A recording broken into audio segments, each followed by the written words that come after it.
I don't know if Dickie's still listening. If he is, obviously email in ricky.gervais@xfm.co.uk and tell us what you've been doing, how you can keep him busy and stuff. Yeah. Nice to hear from him. Chris Campling hasn't called, has he, either? Yeah, The one that thinks that not only is this whole show scripted, imagine that, right, but that Carl is a character created by us. Yeah. He's actually an actor. Oh, if only Look we at could take credit that, for a that. shaved monkey we got. I'll tell you, you're going to go along later to the Live 8 gig and you're probably going to see some bands that are going to make an effort to entertain you, but if you want entertainment, Rick, you know it. Go on. There's only one person to book. Go on. Me.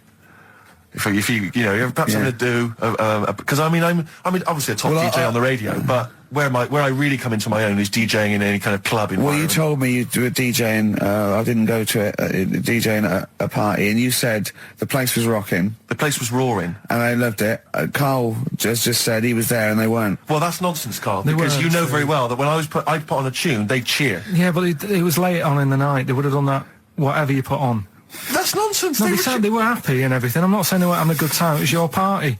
It was all right, but they weren't going mental like you're sort of making up. They were definitely going mental. When I put on the Proclaimers, they could not believe their luck. They would have walked 1,000 miles.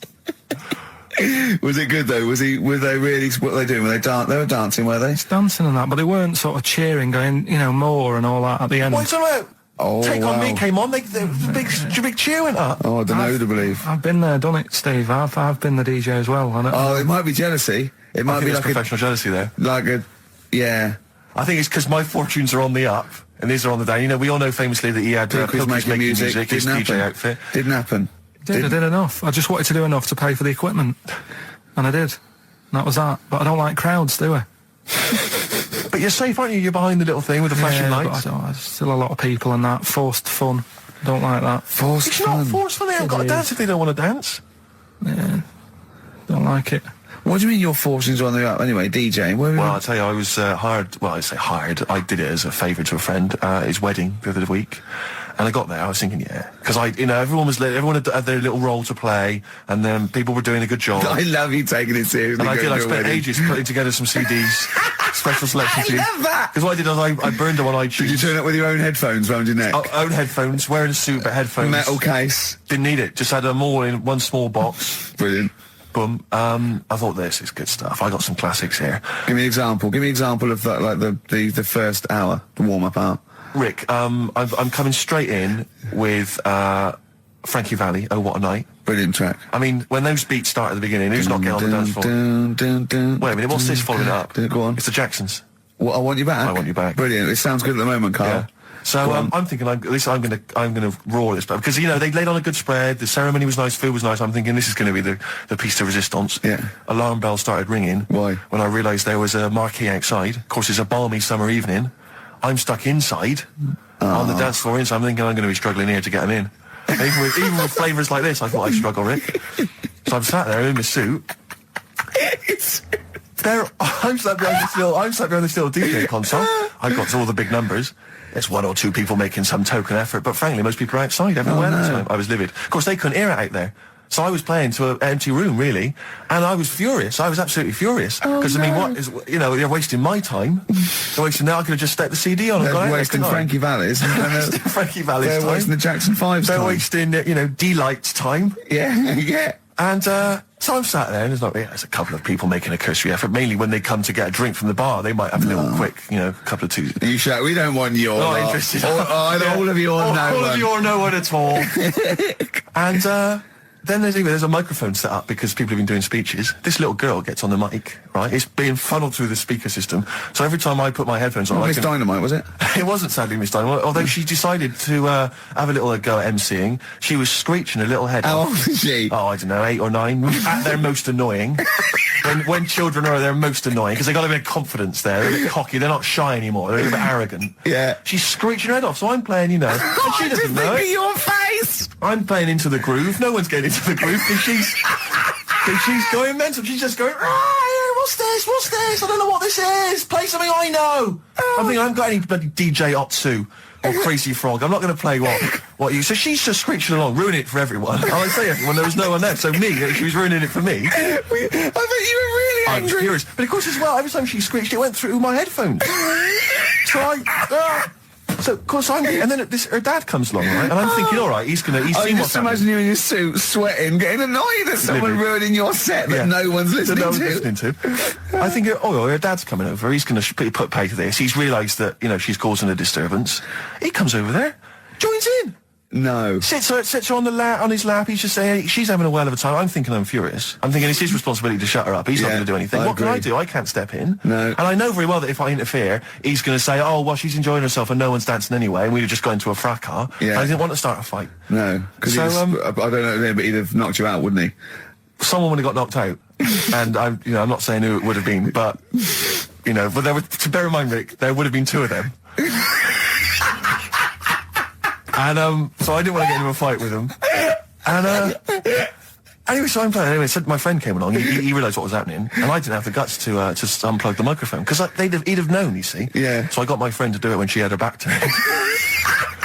So he pulled the plug out. The microphone went dead. She went, "What's going on?" I went, "I don't know what you're talking about." I said, "I don't know." She said, "Where's the microphone?" I said, "You must have broken it." I don't know what's going on. Someone will probably make you pay for that.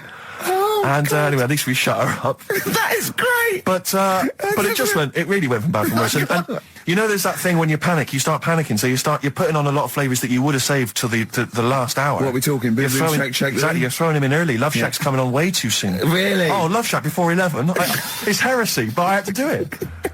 But anyway, in the end, I made the bride go and get some people in. I said, look, it's your special night, all right, and they're going to enjoy this. I'll be honest, love, this is a washout, and it's up to you to turn this wedding around, or I'm walking. And I tell you, they're going to have a sour memory of this evening unless you bring some people in. Get everyone in dancing. So she got him in at the end. Brilliant. And I'll tell you this, Carl. I mean, I don't know what you say, but they were loving it. They were absolutely loving it. A bloke came over and said, "Have you got Amarillo?" I said, "No," but I put on something even better, Delilah. Wedding crowds always go for Delilah. A song, of course, about old man killing his wife. It always goes down very well, strangely, at weddings. They get into a sort of hokey-cokey thing. They went berserk for it. And I was following it up with, I had the monkeys, I had all sorts going on. Brilliant. Of course, you know what happens. What? I'm going great guns. People are absolutely loving it. They're rocking it. I throw in, I had something cracking on at the end. Come On Eileen, of course, was on. People were going berserk for it. Which is unfortunate because the bride's name was Eileen. Yeah. And then the bride pipes up. I'm throwing the bouquet. So they all traipse off outside again. Oh. I was furious. Oh, no. I plugged the microphone back in. I said, "What are you doing?" We got, but they went out there. And, of course, you can't get them back once they've done that because all the women are running around. I got the thing. And then they got to wave everyone off, throw the confetti. They ruined your day. I was having a great time and they ruined it. She ruined your special day. She ruined my special night. Oh, no. It's on her head. What would you put on about now, Carl? What if I was DJing? Yeah. Probably a better world party. Go on, then. Interesting. Put the message in the box, put the message in the car, drive the car around the world, and I'm imagining, Rick, that message is make poverty history. That's world party, put the message in the box. Yeah. Can I just say quickly while I think of it, we get a lot of emails from people, a lot of texts saying, can you send a big shout out, stuff like that. I've just looked at one now, Scott and Julie in Australia listening, they want a big shout to them. But there's so many people that do it, and I'm obviously just want to say, sorry we never get to your emails. We're very, very lazy. We never really get to look through them. But we obviously do appreciate you emailing in, texting in, stuff like that. And that Sainsbury's are bringing in square tins. Is that a concern for you? Is that true? Apparently so. Why? Don't know. Like it's easy to stack. This is what the guy in the Sun has said. That should be interesting. That should be... His comment on Sainsbury's are bringing in square tins is that should be interesting for meatballs.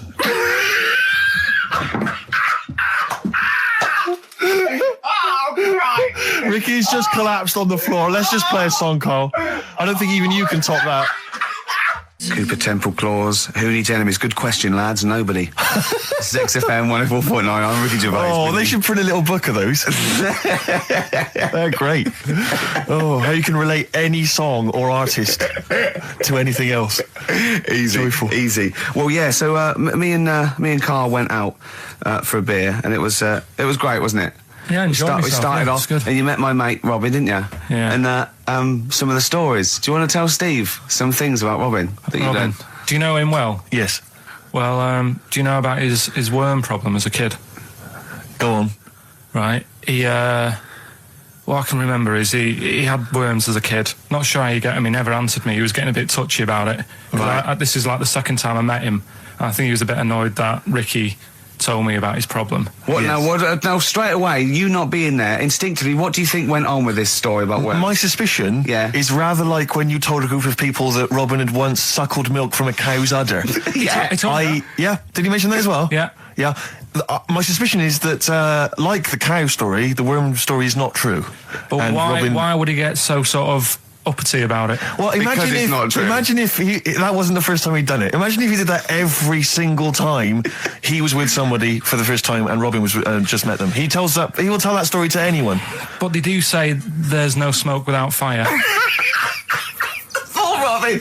I also told him that the way Robin cured these worms was because the doctor told his mother, right, to hold a piece of ham or cheese near Robin's anus so the worms would come out for the food, and he believed it. I'll tell you why, though. I said to Robin used to sit on spam to try and get the worms out, and he believed it. But Steve, right, do you remember that story about 3 or 4 years ago where there was some bloke in the army?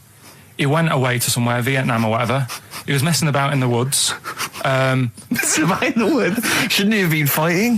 Whatever. Yeah. Right, and he walked through some lake, and I think he'd cut his toe or something on something, and some worm of some sort crawled in the gash. Yeah. And it was in his body, and the doctor said, we've got to get this out of your body. So what they did was, they said, right, the thinnest part or something of your body that things can crawl through is on the top of your head. So they wrapped Where the skull is. So they wrapped some bacon. No, they didn't! They did. That's oh, that right. thing. So Everyone... he's gone in by the toe. So what we do is, I'll tell you what, that worm's probably heading straight for the head. We'll put a bit of bacon on it. The thinnest part of the body is the skull. Of course it's not the thinnest part of the body. It's where your brain case is, isn't it? It's the skull. There was a reason for it. And it was like they stuck some bacon on his head. And As ever, the vital piece of information, i.e. the reason, Carl seems to have forgotten. Because the worm was in his body, and they said everyone likes the smell of bacon. Including worms. Even a Vietnamese lake worm. They love bacon. Remember last week when I said about the little fella with the bone with no brain, and you were proved wrong? No. We were saying it wasn't a little fella. We were saying it was a stillborn child. It wasn't a little fella. You're changing it now. You weren't having any of it last week. Right, hang on a minute. I'm getting confused. There was a Vietnamese snake that went inside of a soldier. A little, like, maggot or some sort that you have to get out of your body because it causes problems. Yes, and so in order to get it out of the body, they strapped bacon to his head. Yeah. That is great. This doctor. And did that work? I think so. They had a picture of him smiling. Oh, God, what, the worm or the bloke? The bloke. Oh, dear. Honestly, I hope someone knows the story. And Right. It was about 3 years ago, I reckon. Okay. And, it did work. G.I. Bacon. So this is why So what, the worm burrowed out of his head to get the bacon? Get to the bacon. Right. That's great. So this is why when Robin was telling his story, I was a little bit disappointed if it wasn't true. Right. Because in a way... You know Robin's never been to Vietnam. No, but what do you really think that Robin, well, as Robin said at the time, Carl, why would I sit on ham then tell Ricky Gervais? It's a very good point. Because if he was a kid, you do daft things like that as a kid. Right. It's the telling Ricky Gervais, though. Yeah. And then, oh, bless him. Okay. And then anyway, Robin left, and I tried to chase him, but he got away. He knows. And then we had a few pints, and then Carl embarked on some of the greatest stories ever told. Can you tell the story about your dad? Let me run it by. I haven't spoke to him all week, so let me run it by him. Okay, play records. Because, What we got? We've got one of Steve's... Yeah, well, bizarrely enough, this comes from the Teachers 2 soundtrack, the soundtrack to the current TV series. There's a slight whiff of nepotism in the air. Yeah. Rick, would you like to explain why? Well, that's why you're doing it. No, my girlfriend worked on it. But Yeah. you were going to play this anyway, weren't you? Well, I was, actually. Bizarrely enough, I was going to play some I Am Clute, and this is from, as I say, the Teachers soundtrack. This is called To You. It's a good track. That's I Am Clute, a track called To You from the Teachers soundtrack. That's also got, I noticed, the Electric Soft Parade, The Hives, Star Sailor, Feeder, Turin Breaks, Mercury Rev on there. It's a good little collection. Lovely. Carl has just had confirmation. He's looking smug because someone phoned up and went, it is true. It's a Laogai chi worm. It's 3 months, isn't it? She's taken over for. Is she getting paid the same as us? I don't know. We'll find out. I bet it's a hell of a lot more. I'll go mental. I bet it's good money. It's good money. I'll go mental. A kid used to take a horse into the house. Sorry. Whoa, Neddy. What do you mean a kid used to take a horse into the house? Where did he get a horse? Must have nicked it from somewhere. Must have done. You've seen a horse in it? No. What, is that from outside the saloon round the corner? Yeah, was it just tied up with a bit of lettuce? Right? And, oh, that's great. Did Big Jake come looking for it? I'd been out. Oh. Sorry, let me get this. This was before the lynching stopped or after. Where did he get a horse from? What do you mean he must have nicked it? His mum said, where'd you get that from? I bought it. All right, then. But keep it out the kitchen. I don't want you going Catlin rustling. Where did he get a horse from, Carl? And how long did he have it for? Was he leading it or riding it? Mum, open the door. I can't stop. I can't stop it. Open the patio door as well. Looks like we got us a runaway. What do you mean? I've sort of... Don't think you can ever be boring. No, but what I've done, I've took like different ones. So I've took a good one that I think, that's a good quote. That was worth putting in a book. I've put one that isn't really a quote, so I don't understand it. Oh, yeah. One that isn't clever. and a funny one.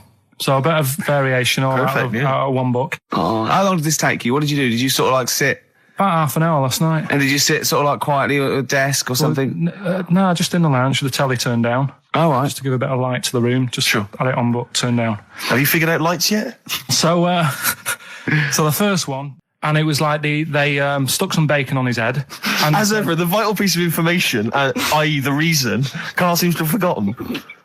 Because the worm was in his body, and they said everyone likes the smell of bacon. Including worms. Even a Vietnamese lake worm. They love bacon. Remember last week when I said about the little fella with the bone with no brain, and you were proved wrong? No. We were saying it wasn't a little fella. We were saying it was a stillborn child. It wasn't a little fella. You're changing it now. You weren't having any of it last week. Right, hang on a minute. I'm getting confused. There was a Vietnamese snake that went inside of a soldier. A little like maggot or some sort that you have to get out of your body because it causes problems. Yes, and so in order to get it out of the body, they strapped bacon to his head. Yeah. That is great. This doctor. And did that work? I think so. They had a picture of him smiling. Oh, God, what, the worm or the bloke? The bloke. Oh, dear. Honestly, I hope someone knows the story. And it was about 3 years ago, I reckon. Okay. And, it did work. GI bacon. So this is why the worm burrowed out of his head to get the bacon. Get to the bacon. Right. That's great. When my dad was when he was a taxi driver. Yeah. You used to have to sort of do your bit for the local area. Oh God! By taking the Forrest Gump people to Blackpool. Yeah. Is that what they're called now? The Forrest Gump people? Is that what the organisations that support them ask for them to be referred to? A minibus with life is a box of chocolates.com. Forrest Gump types. It must have been, so you work with these people. The people with learning difficulties. And they used to get 5. Coming home must have been a busman's holiday. So he got 5 of them in the cab. Yeah. And he had to go to Blackpool, and 4 of them were really good, behaving themselves, didn't mess about, weren't fighting and stuff, but there was one who was just causing loads of trouble and he couldn't control him. Oh, and what you've got to be able to do with people like that, you don't want them to get stressed out because it's not good for them. It stresses them out, and you could end up with a bit... Thanks, Dr. Karl. You could end up with a bit of a riot on your hands. So he thought, I'll nip this one in the bud right now. And he pulled up just on the outskirts of Blackpool, and he took the one out that was causing problems and put it in a wheelie bin. Oh, no. Oh, I'm sorry. I apologise. He did what? Oh, he did it for the good of the others. He put it in a wheelie bin. He was having a good time. He thought it was one of the rides. Can you stop saying it? He had another problem similar to it where he had a little minibus, and it was his job to take a load of old women to the bingo hall, and it was miles away. And he took him there. There was no problem. About 10 old women in a minibus. One of them was causing trouble, so he pulled over. No, right, so he took him there. Everything's fine. He dropped him off. They had a lovely night. Yeah. Right, they had a lovely night, won a bit of cash. Coming back, it's a bit of a late night, and they all started moaning at him, going, I want to be dropped off here. Take me there. I want to be dropped off first. I've got to get up early. Blah, blah. You know, my husband's expecting me. I'm already late. Take me here first. Take me there. And he just pulled up in the middle of nowhere, said, get out. And he made them get out, and they all called for taxis. They charged that company who was meant to be taking them home in the minibus, and he got the sack. My mate, Anthony, his mum called up my mum and said, I've got to meet up with you. I've got to have a word with you. And she said, what about? She said, I don't want to talk about it over the phone. So she goes, oh, right. Well, yeah, come round tonight then. So anyway, my mum sees me. She don't want to be in an awkward position and, like, be a bit embarrassed and what have you. So she sees me and she goes, right, Anthony's mum's coming round. What have you been doing? Yeah. So I go, oh, God. I said, I've been nicking stuff. So she goes, like, what? So, not big stuff. I've had a few calculators and Mars bars and stuff. How many? I'll just work it out. Hold on. Works out at 7.2 per day. So, how many calculators do you need? So it was when that phase. You failed maths, didn't you? Everyone wanted a calculator. It was like a trendy thing, wasn't it? Right. Oh, yeah. In Manchester a couple of years ago, yeah. So anyway, so I told her all this and I confessed to, like... Computers will make it there one day. I confessed to There's magic in the back of battery. Go on. Confessed to nicking all this stuff. She comes round. She only wanted to borrow some money. Brilliant. She said, oh, I don't like asking. I was a bit embarrassed to ask you over the phone, but can I borrow 20 quid? Oh, that's fantastic. And there's me. That's great. And it's similar sort of thing to yours. And did you... And he went, hold on, Mum, let's just work out the interest on that. I bank 10%. She'll owe you £4.40. Oh, so your mum was a loan shark. yeah. And did she mention? She went, I just with that other, because what I'm saying is presumably you got your mate in trouble. No. Right, you didn't. No. She went, no worries, I'll just go and get my purse. It's on the dressing table. Exactly. Yeah. Carl, do you want a cigar? Well, quite, yeah, but what is exciting, surely, is the razzmatazz and the brushing shoulders with the rich and famous. I'm not into that. You're not? No. I don't feel you're going to appreciate this like we thought It's you would. weird, because Suzanne said to me this morning, who would you like to meet there? Yeah. Is there anyone who, like, you can get close to, and it's like, God, I really admire your, big fan of yours, whatever. and this is me and Steve, so you're here now. Well, I really admire your big fanny. I didn't... What did you say? What did he say? If you're a big fan of it. Oh, right. Oh, right. Yeah. And, Sorry.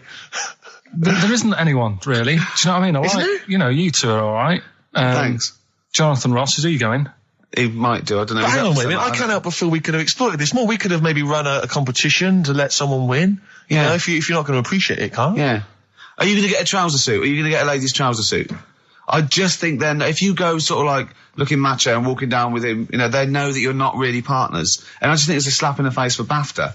That's true enough. No, it doesn't matter what you wear, though. Look at Elton Can't John's. you mince a little bit? Can't you at least sort of walk a little bit mincy? Because you've got such a macho sort of mank walk. Elton John's fella doesn't look gay and stuff he wears and that, does he? Do you know what I mean? It means nothing. No, but that's because Elton's doing the work for him.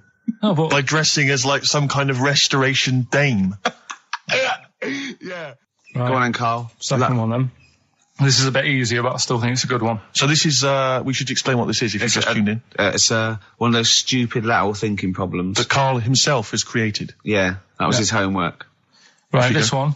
It's a fella. He has a normal day doing stuff. Nothing wrong with him. Right? And It's the twist in the tale. It's just like Tales the Unexpected. Yeah. Just a normal day, nothing wrong with him. Hold on, though, he's got the legs of a fish. Go on. So that's why he's been hiding his legs. So Go on. He does his The legs of a fish. Sorry, Carl, carry on. He has his working day and that, Yeah. and then he gets a bit tired. Goes to bed. He puts the light on, leaves it on, goes to bed. Oh. That's crazy. That's mental. I can't think what's happened. Anyway, here's Radiohead. Right, okay. What? The question is, why does he put the light on when So he's a going man, to bed? he's had a normal day, he's come home from work. Is that right? He's come home from work or he's not been working? Yeah, he's just been out? no, it's been working and stuff, I think. You think? You've made it up, Carl. You can decide. So is the question is, why has he put the light on when he's asleep? There's a reason that he's put the light on when he's asleep. Has he gone to sleep? No, Carl, don't shrug. You're meant to answer these questions. He put the light on before he went to bed. Yeah, and the question And you're he's asking gone me to is sleep. why? What's the scenario? And the light's on and Yeah. that, but he's gone to sleep. Yeah. He started reading and then he fell asleep. No. Did he intentionally, for some reason, put the light on? Every night. It's mad. Sounds mad. That's Carl, doesn't it? Every night he does it. Yeah. He puts the light on when So- he goes to Light on, sleep. it goes to bed. Carl, is the point of this, he puts the light on for a very good reason. Not for us, but for some people. He's blind and it's always been on and he thinks he's turning it off, but it was on in the day and he thinks he's turning it off, but he's turning it on because he's blind. That'd be stupid. That works. No, that works great, Rick. Yeah. Thank you, Carl. So you've got to come up with Hang on. If What? you're blind, why would you put a light on? No, he thinks it's off. Yeah. But why would he turn it on anyway? Just think so he doesn't get burgled, so people know he's in because he can't see him. So he just he puts the light on when he's there, then he turns the light off when he goes to bed, so people think it's fine. But he's got it out of kilter, and actually he's walking around in the dark all day. I don't believe that if you're blind, you turn your light on. I don't think you'd be living on your own, would you? I'm not having that for a Do second. blind people live on their own? For a second. Well, some people do. Lonely blind people live on their own. No, if you got bad eyes. Any even women? Are there any blind women who live on their own? Rick? Well, never mind your concern for the partially sighted or sight impaired people coming to London. Get on with this. Yeah. So there he is. Yeah. It's like, a bit tired. Yeah. Just put the light on. Get to bed. Yeah. So he turns the light on and he goes to bed. Yeah. Oh. Should we play a track? He's not sleeping on the job. He's a lighthouse keeper. Well done. Is he a lighthouse That's not keeper? it, Carl. He's a lighthouse keeper. Right. Why wasn't the light on all the time? Because it's light in the day. You idiot. Play a record. What? Play a record. You're a buffoon. No, actually, the light isn't on in the day, is it? No, Rick? it's not. I think you're the buffoon. Yeah. Carl has won! Quickly recap the end there. I almost missed the end. So there you go. He's in the attic, right? His missus is still downstairs. She's not up there. Okay. Right. He's on his own, and he cleans this lamp, right? Yeah. And this fella appears out of all this smoke, and he's wearing a nice pair of 501s, and he's wearing a shirt, and there you go. Okay. The film review. Gladiator. It's all right. Nothing great. It's like an old, sort of an old version of Rocky done in the olden days, really. Right. A bloke fighting other people. Sure. How sort of well known is the story? Do you reckon people know the basics? Well, just very quickly, just do the plot. Quickly. There's a guy called Max. Maximus, yeah. Yeah. There's Caesar, and there's Caesar's kid, and Max goes to war, sort of wins it, comes back. Caesar says, "You're good at what you do. I wish my son was as good as you. So I want you to be in charge when I die."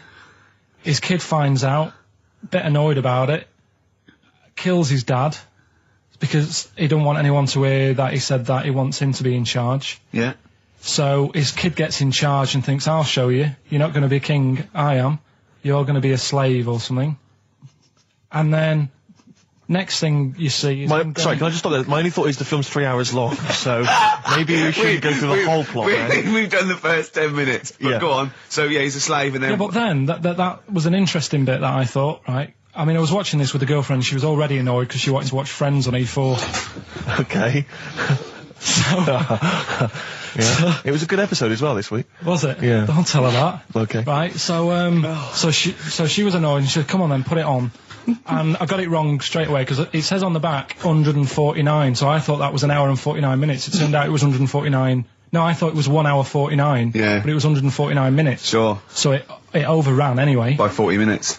Yeah. People got sick of him and they said, "Oh, we'll have to get rid of him." So they tried to, he loved cakes as well as women. Okay. So they said, "Let's poison a cake." And they poisoned a load of Easier than cakes. poisoning a woman, wouldn't it?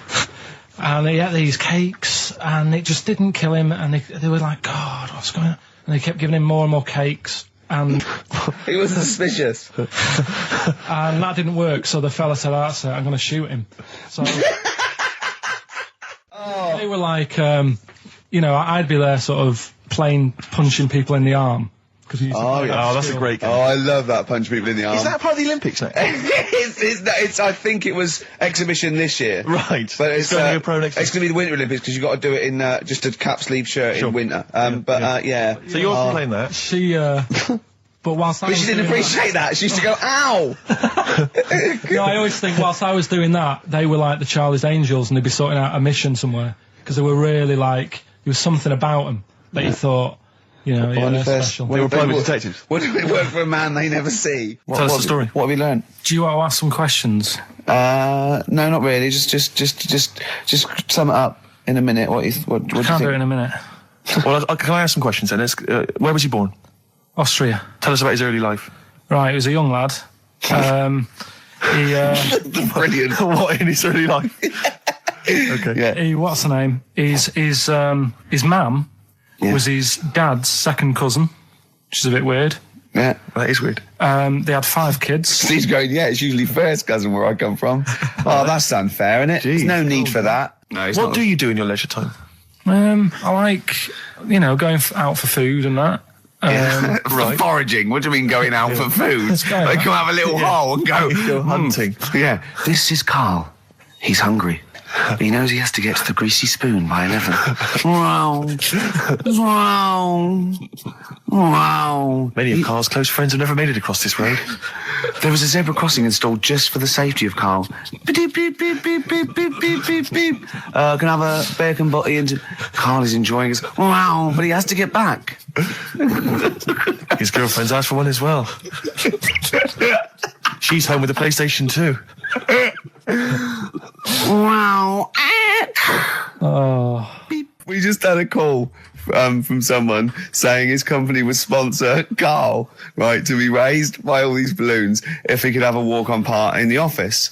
And we immediately went, oh, we're worried about that sort of thing. You can't really promise that artistic, you know. And I was worried about the legality of it as well. How can you promise someone that for personal gain that's a private and all that sort of stuff, right? And I went, oh, I don't know. And anyway, put the phone down to him and Karl went... I love the fact you're more effing worried about that than me being raised 30 feet in the effing air.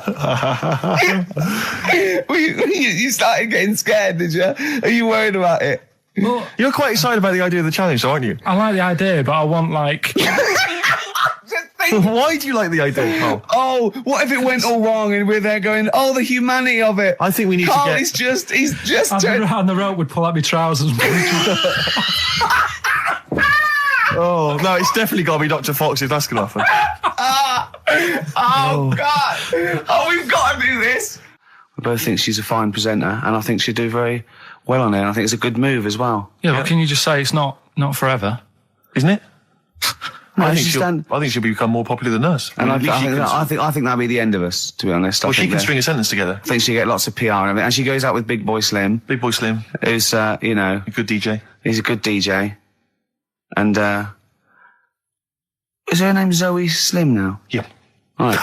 You know, there will be nothing. Karl. Okay, Karl, one more.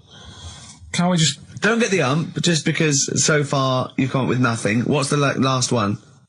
Give us the teaser clue again. It was, I want to come here in hindsight. I wouldn't have come here in hindsight. Yeah. Right, give me some education. This will be the thing that teaches me something. I can feel it in my bones. Come on. There's a kid in Kenya. He was messing about with some beans. Magic. We guessed that as well. You did, yeah. He's fed up because we've guessed his puns, I think. He put one of them in his ear. Yeah.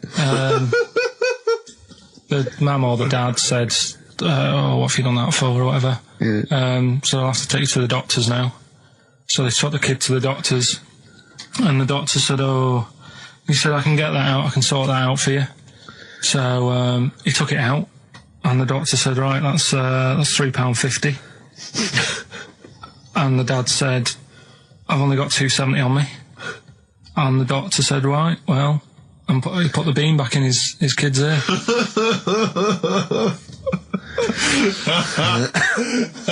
I don't know what to say. I don't know what to say. I mean, a couple of questions from me very quickly. Are you sure that those were definitely the sums involved with it? Well, the equivalent of whatever the deal with in Kenya. Yeah. It was the equivalent of, you know. Oh, so what currency was it, Carl, that you translated into sterling? I don't know. No, it was saying in the thing. It said the equivalent of. £3.15, £2.70. Did it say that? Yeah. So Did it say that? Yeah.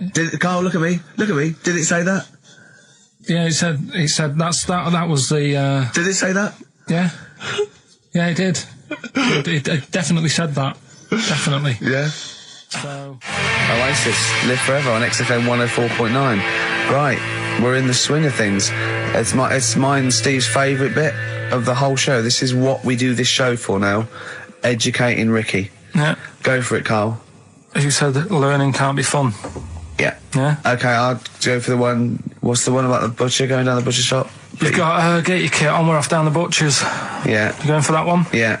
Well, do you know the saying? Don't let the cat out of the bag. Yeah. Do you know what it means? Yeah. Well, don't give away a secret. Right. Well, do you know how it came about? No. Well, ages ago. Before like. Ages ago. 17th century. Yeah. Before like. Yeah. 17's good. Yeah. Before like, you know, proper butchers and Dewhursts and supermarkets and that, you used to get these blokes who sold meat. Right. Butchers they were called then, I think. Yeah, but the difference was they didn't stay in the same place, they moved about. Right, so they'd turn up on a street corner and he'd have like loads of carrier bags of like Carrier bags? Yeah, with meat in and that, and people would Plastic be like, carrier bags. Yeah, with whatever. mobile butcher on them. Yeah. Right, so And an email address.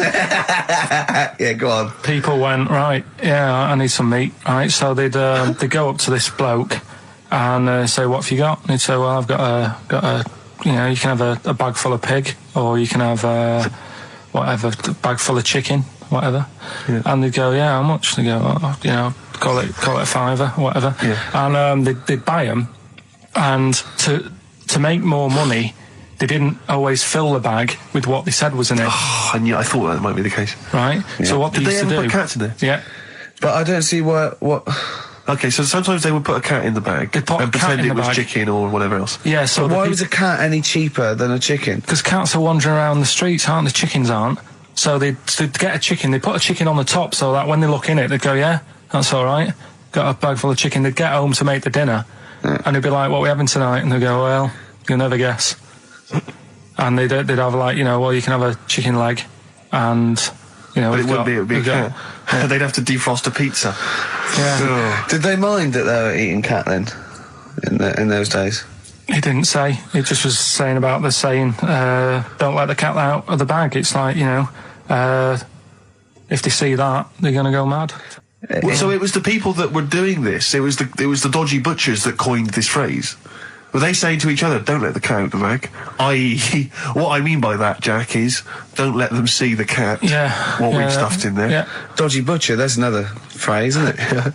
So that's the first one. Is that a euphemism or is that dodgy butcher? As his meat delivered around the back. Sure. So that's that one. So let's get your kit on. What does that mean? It's a euphemism for homosexuality. Okay. And meat, presumably, in that means different things. It doesn't. It's a word that is also a male would bird. it mean chicken or cat necessarily in that context? Or well, I suppose it could. Yeah. Carl's look at him. Carl looks at you like a cat. Yeah. Whenever we leave him behind, if we don't talk like straight at him and let him see our lips moving, and it's, you know, monosyllabic and very sort of, look, he's lost in that conversation there. He just drifted off, didn't you, Carl? No, I just was also thinking on animals and that, something else I was going to use. Go on. Alright, that's aqualung. Good time's gonna come, innit? Right, Carl, come on in, educating Ricky. So, don't let the cat out of the bag, that's where that comes from. Comes from a cross. No, Go on. It's ages ago. Oh yeah, literally. Like knights who wore armour. Okay. That's armour going after something, you know, that's how it came about. Okay, armour. They wore all the stuff, and they had the helmet, and say if they're guarding something at night, stood outside a castle or something, Yeah. and there's probably going to be two of them, right?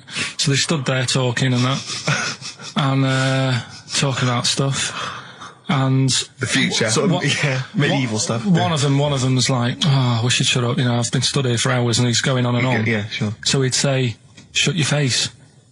Meaning, shut the guard down on your helmet. The visor. And I can't hear you then. So shut your face. Shut your face.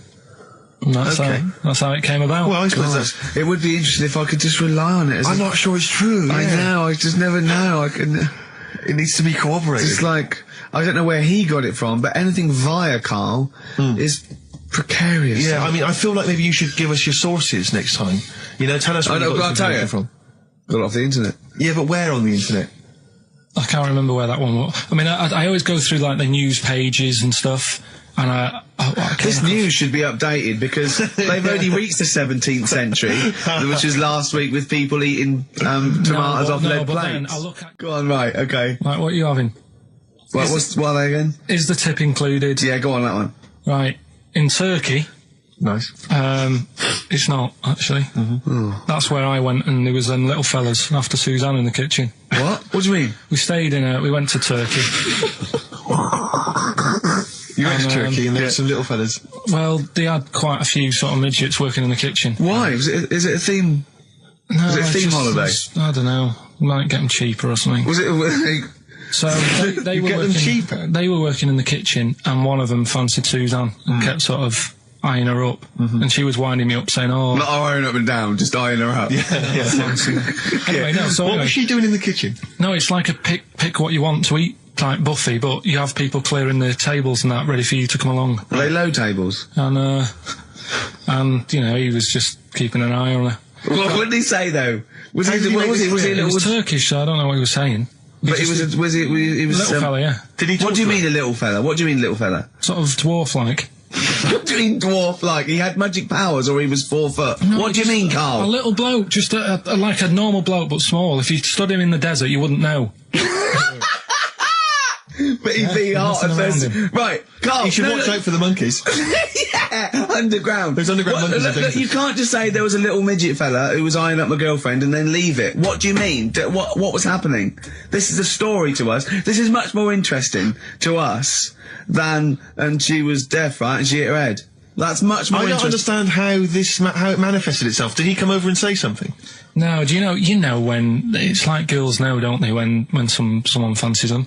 What do you mean there was lots of them as well? Do then? they? That's worth knowing. Listen, right, go on, right. So you went to this holiday, yeah? Yeah, wasn't And you that went good? into the dining room or something? Yeah, downstairs. And in you the looked dining over- room. Thought, this is odd, there's no one serving. Yeah, and they go, Wait a oh, minute. hold on, you looked down and there was a little waiter. There was loads of them running around busy. Why, though? Why did they It get was the... summer. What do you mean? Because it was There was loads of summer. them. They had more of them They on. come out in summer. They come out in summer. What do you mean they had more... What do you mean? Because it's busy, isn't it? Well, no, but they Summer. hibernate in the Why winter. were they all midgets? I don't know, maybe it doesn't heat stunt your growth or something. No! Well, they just happened to, maybe it was a thing that they did for tourists or something, I don't know. I just got on with my meal. It was a holiday, do you know what I mean? God. Right, So some midget serving. I'm not going to ask any questions. Right, okay, yeah. So they're all little fellas running around, and this one always was like, you know, oh, do you want a new serviette? You know what I mean? Going out of his way to sort of... for turning on the charm. Yeah, he was going out of his way. The others weren't. Right. I think what was happening is he'd been working with Santa all the winter. Yeah.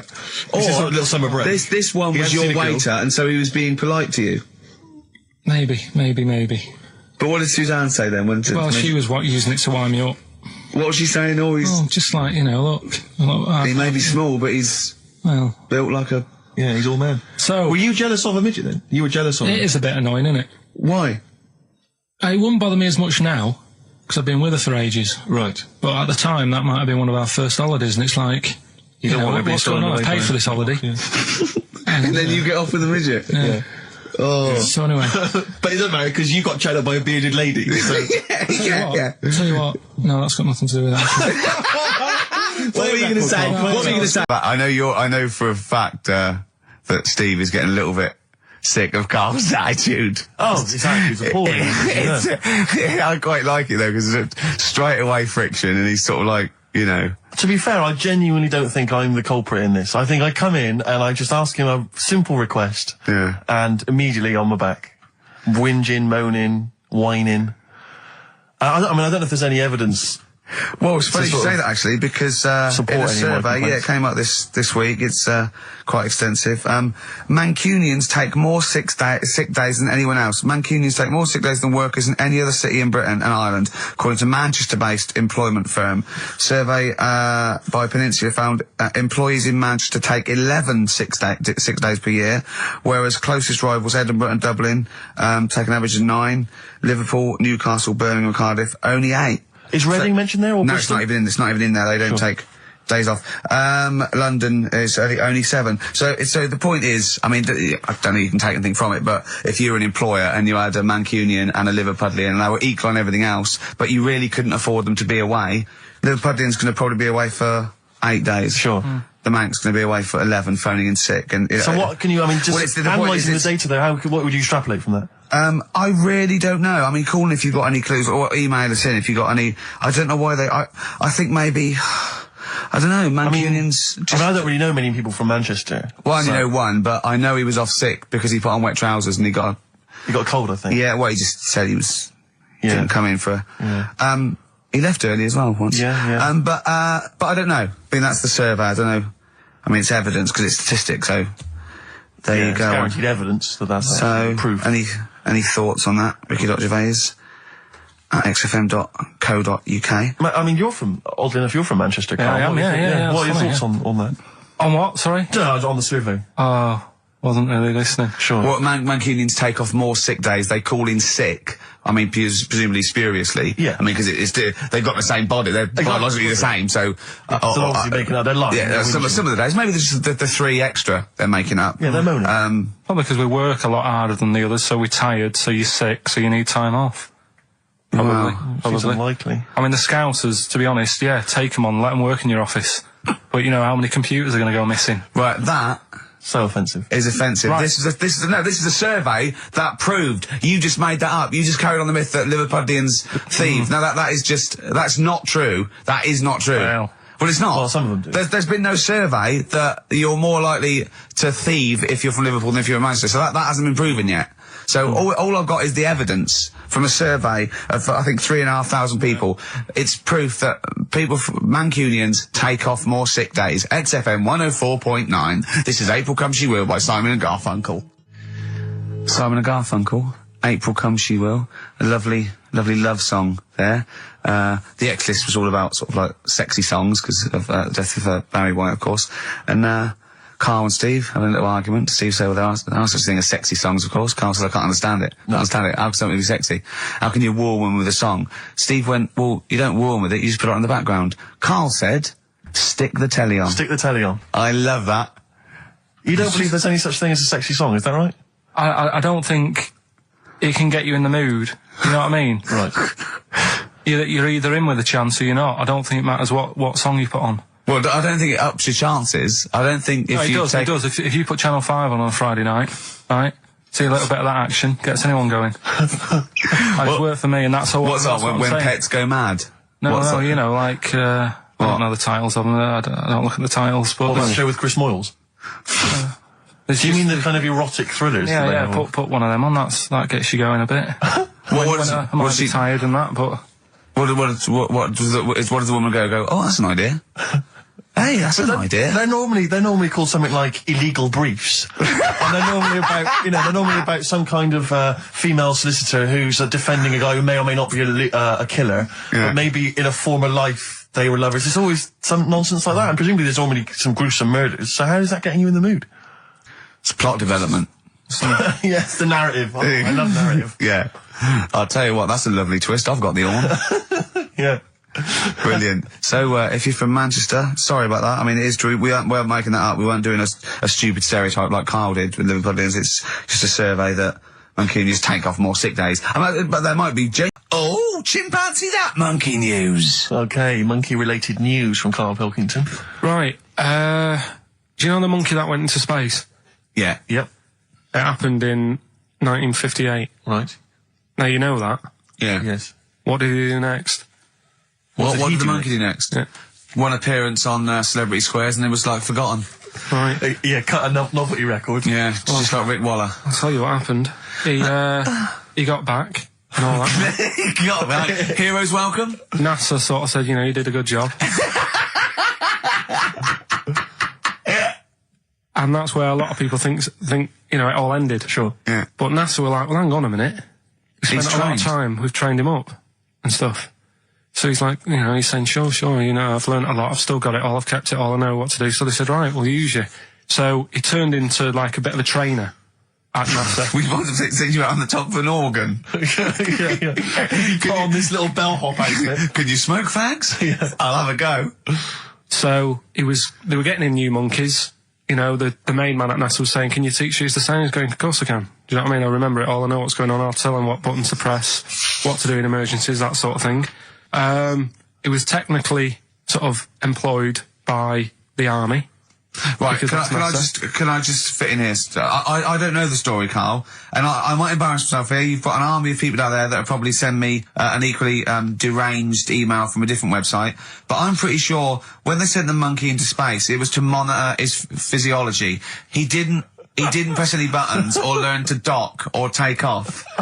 It was just the effects of weightlessness and space on basically a primate. I'm pretty sure he was tied in with electrodes to his head.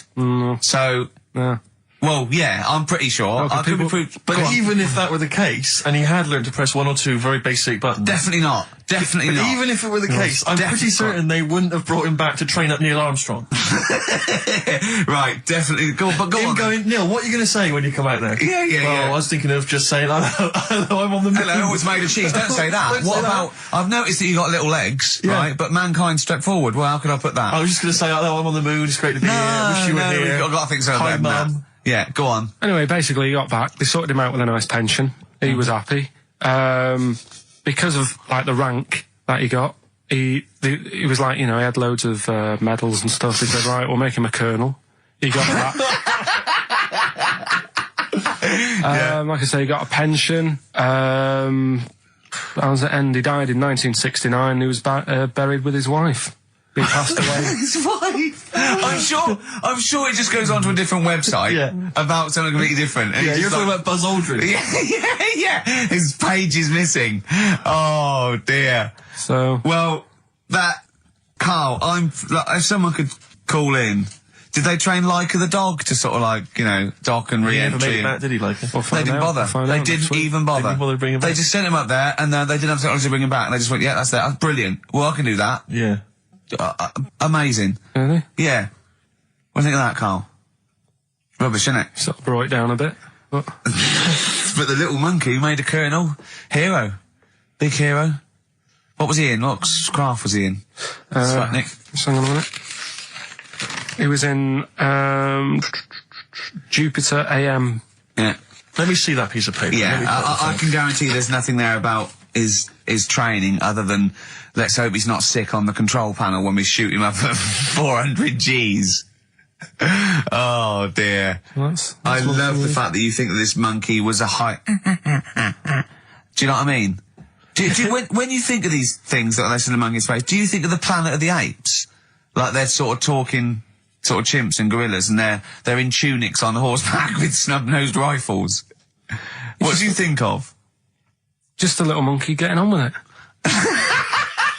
He knows his job, he knows what he's got to do, he gets on with it. Look, he's pressed the button. Watch him press the button. This takes me back. Do you remember 1965, I think it was? We're going to use him to train other DJs. That's it then. Goodbye. Thanks. Cheers. Cheers. Okay, monkey news? Do you want a bit? Yes, please. Play the Jingle. jingle. This rash is weird. Oh, chimpanzee that monkey news. Right. Right, they were filming a documentary, right, this telly company, Yeah. doing a documentary. Who? Which one? Don't know. No, right, what was the documentary about? About monkeys. Yeah. Where was it? Where Africa. was it? Right, when was this? I haven't got a date. Okay. Recently though, since the advent of television, obviously. Yeah. Actually, a bit of extra monkey news if you want it. Okay, always. Do you know the Monkey News Extra. Go on. Halfords ads? Halford's ads? I don't think so, no. What happens? Halfords, they've they sell nuts and bolts and stuff. Right. They were using monkeys in the ads. Okay. Yeah. And what happened? Packet. Don't they sell bikes, Halfords? Well, mainly. Bicycles and motorbike stuff in that. Okay, so they're using monkeys in the advert. What happened? I can't handle it. What? I can't do this. Look at What? him. Look at him. I don't care what he's doing. Well, basically, right, there was a load of hassle because they were using these monkeys in this Alfred's advert. Yes. Right. And what happened? Get to the point. It turned out it wasn't a problem because they were mechanics in the first place. Well, they were monkey mechanics. Yeah. What are you talking about? Mental. What are you talking about? That's not a story. Right, anyway, listen, let's get back onto They were mechanics in the first place. Right, listen. Right, so they're making this documentary. Right? And stumble across a little gang of Come on, just get on with it, please. little gang of monkeys. That's Yes. the first time I've ever laughed. I'll hear that. I know. Well, brilliant. What do you want? A cake? Come on. Can we play a song? Oh, I don't understand what is wrong with you, you freak. It's making me laugh. Just tell us the story. All right then. All right. So anyway, right. So there's this documentary being made. They found a little gang of monkeys. Right, play a song. I don't know what's going on here. I apologise. It's just if you were looking forward to monkey. Got to hide your love away. According to the Beatles on XFM 104.9, I'm Ricky Gervais with me, Steve Merchant. Right, Carl, come on. where monkey were we? news. Where Everyone's we? composed. The jingle, please. Oh, chimpanzee that monkey news. Excellent. Okay. Right, where were we? We would just start again. There's some people making a documentary. For what? Okay. Making a documentary in a jungle and that. Right. Stumble across a little gang. Okay, come on. All right. A little gang of monkeys. Yeah. Oh, come on. So the camera crew are there filming it. Yes. Everything's going normal. It's all fine. Nothing odd about it. Okay. They're not running a restaurant, they've not got any barber shops, nothing. No. Just regular monkeys going about their business, yeah. So anyway, what normally happens is the monkeys sleep with the partner. They already do what? They don't sort of sleep around and that. Once they find the girlfriend or the boyfriend or whatever, Yeah. they stick with them, right? Okay. But anyway, they were watching this one, right? And it's going around a bit, sleeping around, Oily. and it was getting fatter. They thought this is a bit odd, Yeah. right? So followed it round and see it having it away. Turns out, little prostitute.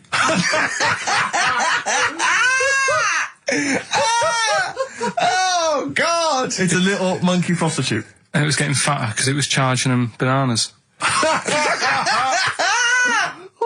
a load of old rubbish. Charging them bananas!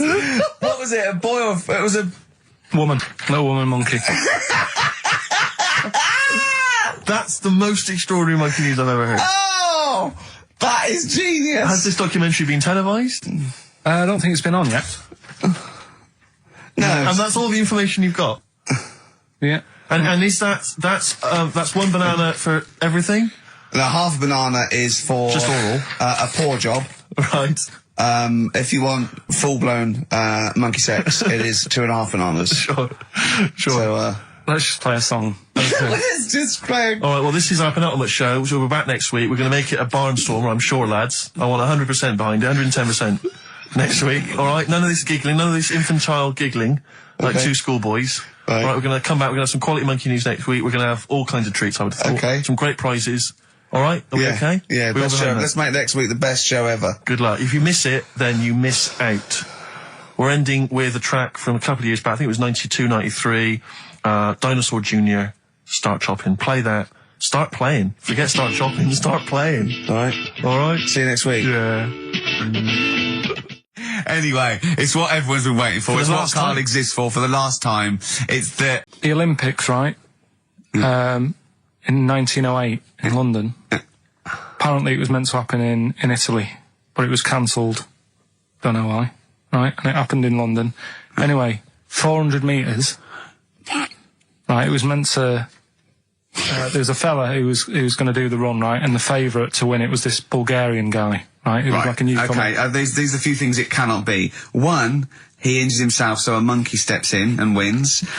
Two, he does a drugs test. It turns out that he is a monkey. So if it's either of those, Right, I'm gonna go mad. So anyway, so the fella, right, this favourite, everyone's putting the money on him, thinking, yeah, he's going to do it. Is he hairy? Is this bloke hairy? So anyway, so the race happens, Yeah. and everybody's lined up, ready to run. And, you know, everyone's saying, yeah, he's going to win, he's going to win. Then suddenly, a bit of murmuring going on, people going, oh, what's going on here? Oh, he's eating a banana. And there's a fella in the lane next to him, Yeah. right, he's going up, who's that? He doesn't look familiar. Oh, Christ, Carl. You go. Right, doesn't look familiar. Who's he? You know, Weird. What's weird, going on? isn't What's it? going on? What's going on? Yeah, what is it? What is it? Or who is it? I mean, not what is it? So they go in. So they say, well, he might not be that any good. Do you know what I mean? He might not be good. He might. It's Just a bit short, isn't doesn't he? matter. He's only 3'6", and he's hunched over on his knuckles. So, I didn't realise it was fancy dress. yeah. So I don't think he's going to be any good. No. So the race Oh, starts. he's put his finger up his arse. That's weird for runners to do that before a race. It's weird, isn't it? Yeah. Race starts. Yeah. The fella that no one recognises wins it. People go, what's gone on here? Yeah, sure. Do you know what I mean? We had our money on the favourite. What's gone on? Who is this guy? Yeah. Anyway, he stood up there, right? He's looking well happy. Yeah. He's lifting the trophy and everything. Right. Right? Long arms. That trophy's higher than... So anyway, He's only 3 foot, but the trophy's 9 foot in the air with those long arms. So I'm suspicious. Go on. They had the picture in the paper the next day. Sure. And everyone's going, yeah, he was fast and everything, but quite hairy for a run. Oh, I'll tell you Come what. on, no. come on. Quite It's hairy for a run. Because ridiculous. normally they shave themselves, don't they, to make them faster. And No. that. How did he manage it? It's really hairy and that. So anyway, he wins the stuff. He walks away with a cup. The people who are in charge of the running, or like the Olympic Committee, look further into it. Turns out it was a chimp. Right, keep talking. No, don't keep talking. Why encourage him? Shut up. This is monkey news. If you can't handle the news... It's news from 1909, and I haven't heard about a chimp winning the Olympics. Be quiet. What happened there then? 400 metres, right? Now, the thing Don't is... talk shit. The annoying Please, thing was, Ricky. it took so long for the Olympic Committee, right, to find out that it was a monkey. It was going manic. It went into loads of races. It was picking up loads of, like... Don't shut up! It right? became a celebrity. It was doing endorsements on TV. Don't talk shit. It said he managed to win the Right. same race 4 years later in Athens because... How did it get to But Athens? it's a joke. They're winding you up, Carl. Weird. It's not weird. It's isn't it? right. I do not believe it. Well, that's okay. There's only 3 of them to go then. Right, because we're probably all leaving in 4 weeks' time, and that's the end. I've got to get onto a sort of mainstream radio station because I don't think there's any other sort of tin pot place like this, is there? No. So I'm going to clear up my act a little bit. I've got an album from the Capitol Radio Library, and it's the best punk album in the world ever. So if Captain listening, I'm just going to show that I can do a mainstream. I'm going to play a classic song and I'm going to announce it right and everything. So if you get a job on a decent station, you'll take me with you, will you? we're a pair. Brilliant. So, okay, here we go, right. If anyone's listening, just to show that I can do mainstream radio, okay? Well, that's all. Okay, I'm just... Oh, you're getting nervous. You're getting nervous. okay. Come on. Shall I get a monkey and do it? It's alright. Okay. Well, that's about all there is time for today. You've been listening to Ricky Gervais with me, Stephen Merchant. Across the way, K-Man Pilkers. We're going all the way back now, a classic song from the late 1970s, and this is Devo with Mongoloid. Monkey news, I Monkey trust? news is safe, isn't it? That's some monkey news, that goes without I saying. told a bit of monkey news. I did a photo shoot at the zoo this week, and one of the people in Trying to make charge. yourself look good. yeah. They told me that they used to have an orangutan, right? But it escaped. It worked out.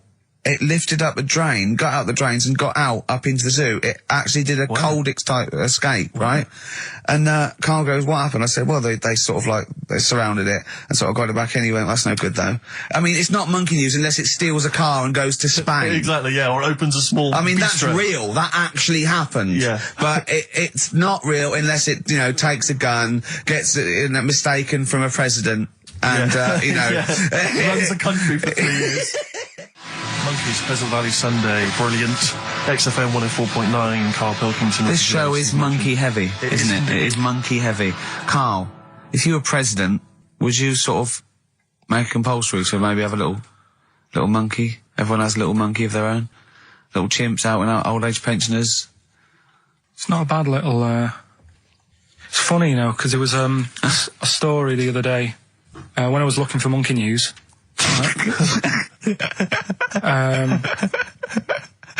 There's a story about a couple who couldn't have any kids, right? There's something wrong with them, but they really wanted a kid. And they got some dodgy email address where they could buy a baby online, right? It was someone who would have a kid, and you could buy it for $3,000 or something, right? Yeah. So anyway, they got one, they got picked, and they're like, brilliant, there's the money. Got the baby and everything, they were loving it. You know, playing with it and stuff. As it got older, Feeding it.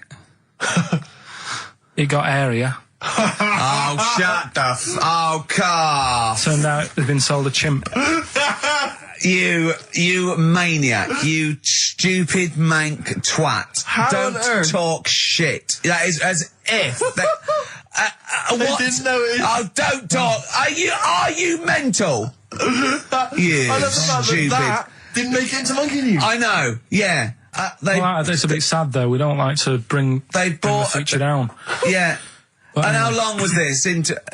it got hairier. They're born hairy. They're not born like humans then develop hair, because they go, hold on, we better get the chimp stuff kicking in now, because we're in the jungle. School photograph, they were like, hang on a minute. He looks a bit weird. With all the Oh, kids. you are just Mad, innit? the rubbish. Mad, innit? Mad, innit? Mad, innit?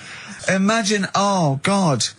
But Just anyway. imagine if he was in charge. We did put him in charge of the country. Terrifying. Wouldn't that be amazing? Let him run the country. Just for a week. Or the mayor. What would you do if you were the president or the Lord Mayor of London or the Prime... Prime Minister Carl. I wouldn't do it like he's going to be offered it.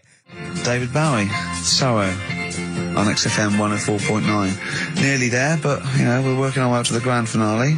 The bit where Carl spouts absolute nonsense from a dodgy source on the internet about a monkey who did something impossible.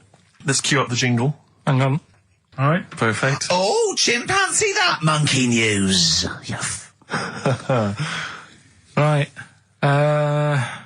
Let's have a look. This one's from some woman, right? Yeah. And she was taking part in the London to Brighton bike ride, right? Lovely day, weather's good and everything. What year? She's just a couple of months ago. She's done all the training, right? Done all the training and stuff. Got a brand new bike for it. Got a little puncher outfit and stuff, all set for the day, right? It's a nice day. She sets off. They all start pedalling and that on the way to Brighton, right? So she knows the route and that. Got her little headphones on, cycling along. Suddenly, Right, okay. I'm sorry now. If a cyclist overtakes her and is going really fast and it's sort of hunched over, but it's got like lots of cycling gear on and a helmet and goggles, and they can't tell what it is, but they just know it's like a little hairy fella who hasn't bothered shaving his legs, which is weird, isn't it? Because cyclists usually shave their legs, and this bloke had really hairy legs. But and it won. They gave it the medal. It won 3 years running. They gave it the key to the city. It had its own game show, and then someone said, "Hold on, though, this fella's all hunched over, and he's only 3'5", and his arms are longer than his body. It's a chimp. If it goes anywhere near that, we're never doing it again." more monkey news next week. She's cycling So along. anyway, she's cycling along, right? And this tricycle. I couldn't predict that. There's always one element you can never anticipate. Yeah.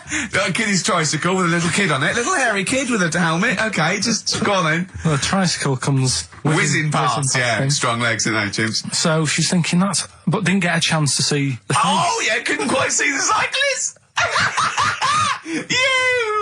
Oh, God! You bald mank git. Go on. Yeah, research scientist Karl Pilkington. So anyway, she gets to the end line, right?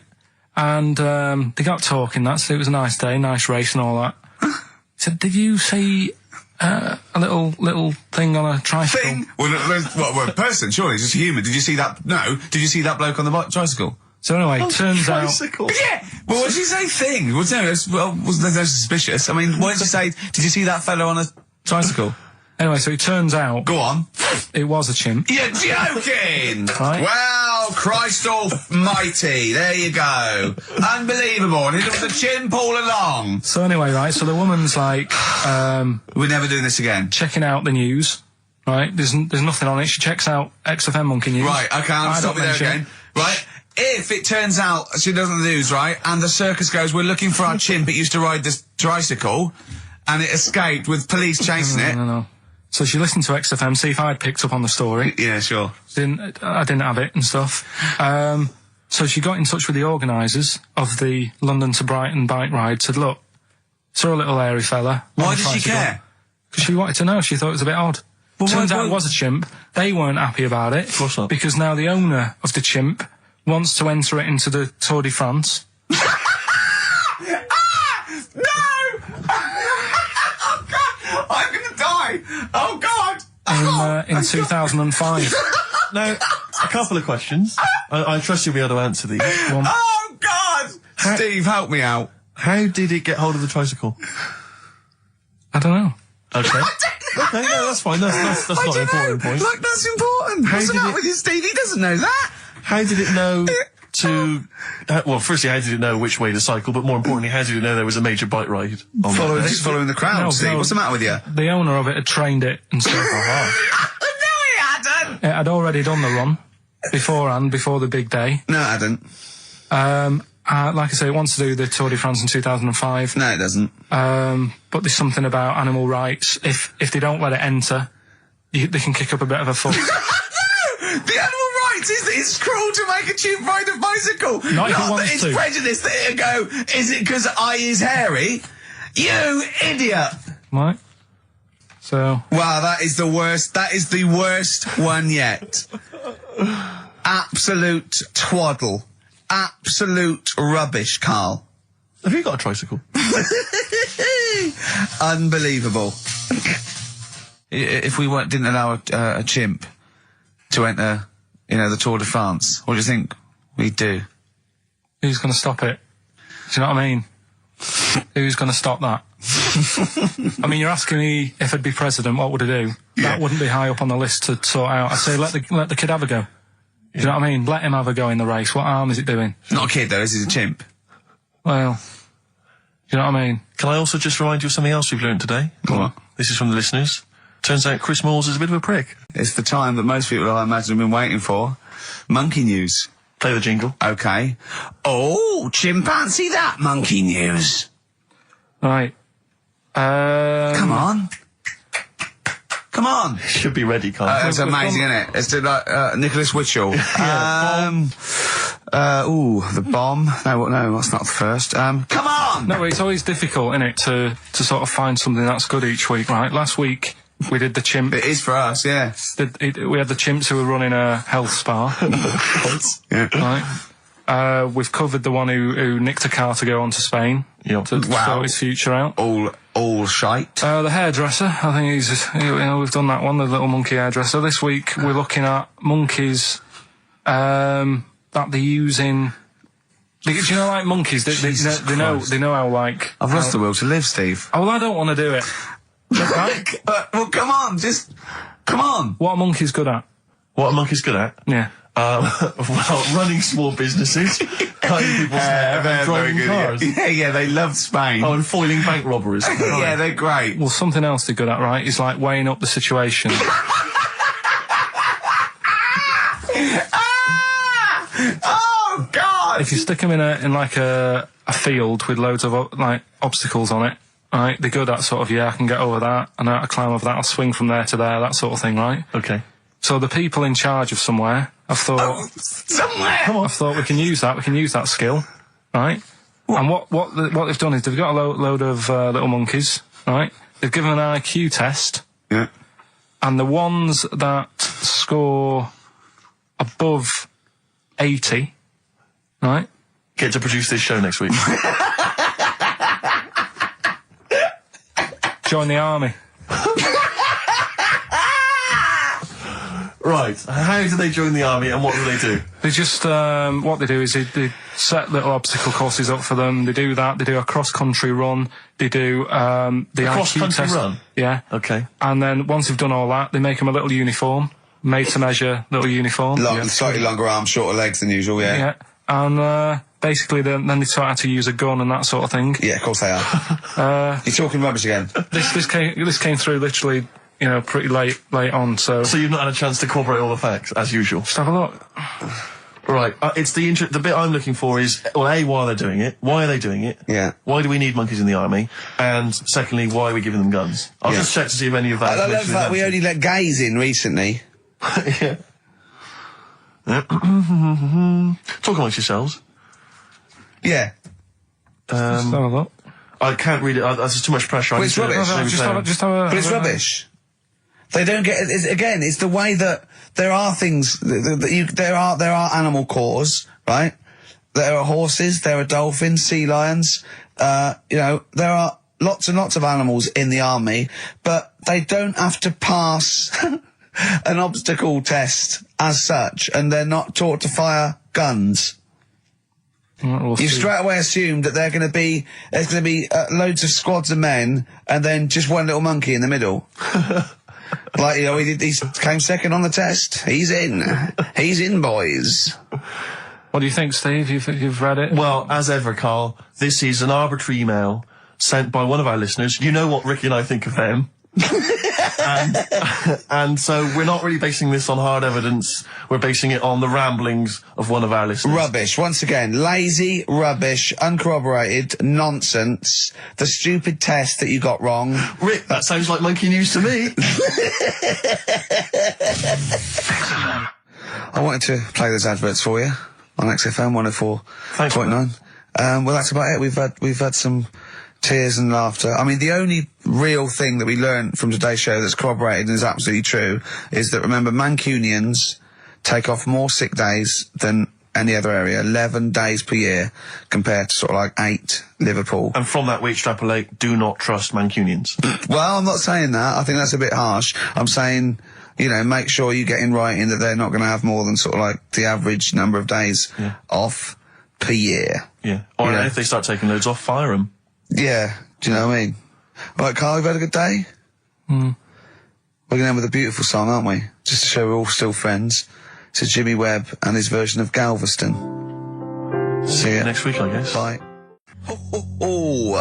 Placebo in this picture on XFM 104.9. 8 minutes to go. Let's make it a good 8 minutes, and then we can all chill out. Yeah? Enjoy the rest of the weekend. Play the jingle. Chimpanzee that monkey news. Excellent. A particularly aggressive jingle this week. Wow. Yeah, looking forward to this monkey news. Carl. Right. Come on. So, what's the name? What? We've done. Sorry, what? Brilliant. We've done a lot of monkeys who got involved in crime and stuff. Yeah. Right. We had the one on the train station, nicking a bag. Yeah. We had the one who went into a bank. Who cares? Went into a bank and walked out with the money and stuff. Yes. Right. Didn't happen either. Next. But the thing is, you never sort of found out what happened to them. If they sort of got worse, got more involved into crime Just and monkey stuff. news update. That would be amazing. Brilliant. What they found out in India is Yeah. they've got a prison. It's just for monkeys. You mean wild animals? You mean A zoo? Yeah, a zoo or a kennel or something that where it's been gone mental or something. No, it's a prison. Yeah, Prison. Is it? Does it have fraud cases? It's got. It's Mainly sort of animals that are attacked things. Mainly violence, I bet. That's my that and theft. say it again. Stuff. Theft. Say it again. Theft. Say it again. Robbing. No, let's go back to that word. We're going to keep doing it. We've got 6 Robbing. minutes. You're going to say the word right before you go to Hastings. Well, do you say it? No, Well, you no, say then it you know how to first. say it. Well, all right. Robbing. Caught robbing. Say it again, though. So Who's anyway. Robin? Who's Robin? So they've got this prison, right? This is extraordinary. Say it again. No, you're not going to say it? Oh, go on then. So they got a prison for them, right? And there's 11 of them in there, 11 monkeys Right. that are in there for life. Because that's, I think there's one just got out on parole, right? No time off for But the there's 11, I'll give you the bit of paper because I thought this was... Weird. Now, You what- thought it was a bit weird. Now, Carl, what are they in there for, then? Because, I mean, they're in there for life, so I'm assuming it's murder, is it? Premeditated murder? They're not crime bosses, are they? They're not... Are they into the- are kind they of the- prostitution and Are gambling? you sure they're not racketeering? just the pawns and the head sort of like orangutans up a tree going, remember, you don't know me. You're on your own. If I go down, you're all coming with me. You take some of your gorillas down there and sort him out. Oh, the great banana robbery. It's not. I wonder if they get them. Right, go on then. Okay, let me see. Now, I don't know what source this is, as ever. Is it just a back of a fag packet found in a toilet? Well, no, I mean, someone's clearly, if this is nonsense, then someone's clearly gone to a lot of effort, because it does open with the headline, "Parole unlikely for inmates of monkey prison." Yeah. Officials say 11 inmates at India's only monkey jail. Officials? Now, what kind of people work at a monkey jail? Where do you work? It says officials say 11 inmates at India's only monkey jail are unlikely to ever be released. The prison in Patia houses monkeys apprehended by game wardens in Punjab state for thieving and attacking people. The Daily Telegraph reports how the monkeys at the prison in Montebello snarl and glare at visitors from their heavily barred cages. 2 monkeys were released a year ago after exhibiting good behaviour for 18 months in the jail. They have remained out of trouble. Prison can work, that's good. So all 11 basically, monkeys. they were aggressive wild animals that were taken away from the public for their own good. And Robin and that. Wildlife officials believe part of the problem has been caused by thieves training monkeys to help them. Lorry drivers training monkeys as guards for vehicles, and itinerant entertainers using ill-treated monkeys as part of their act. It's the monkey that takes the rap. It's a shame, that, isn't it? That is awful. They didn't know what they were doing, did they? Oh, so there you go. What do you think of that, though, Carl? What would if you could visit them, like Lord Longford or something? What would you say to them? You go there and you get a visit a week or something. You know. So can you get us a video? Alright. Do they get conjugal rights? Do you reckon? You wouldn't be interested in that, though, would you? They get what? Would you be happy to give them their conjugal rights? Yeah, would you? Fair enough. Alright. Off to Hastings. Off you See you go. later. I'm always educating. I'm always telling you about stuff that I learn about and that. That you get off Anna Nova and it's about a monkey who became king. No. So we've No? Have you got monkey news this week? got a little bit of monkey news coming up. What does he do? Drive to Spain, rob a bank, or get married? No, we're done all them, haven't we? We have done all them. Yeah, This but you one, know no, what- it's a good one, it's a good one. And in fact, it's a bit related to what we've been talking about in a way. God. Ain't that brilliant? Ivan Dando, All My Life. Beautiful. On XFM 104.9. Well, it's nearly it. It's the big one. It's what people tune in for. They probably tune in about 10 to these days. For Monkey News. With, Karl Pilkington. Can we hear the jingle? Only 4 to go. Oh, chimpanzee, that Monkey News. Right, this one's about it's been emailed into me. Right. I haven't really had time to check it out this week. No, you're joking. Been busy. Ooh, I hope it's not stupid. Goes back to 1908, and the person's saying it's a good story and that, and they're surprised they haven't picked up on it yet. Right. Here's one that I read in a week. Right. Go on. About this woman. Yeah. She was a bit of a punk, and to get her hair done like she wanted it. Super glue.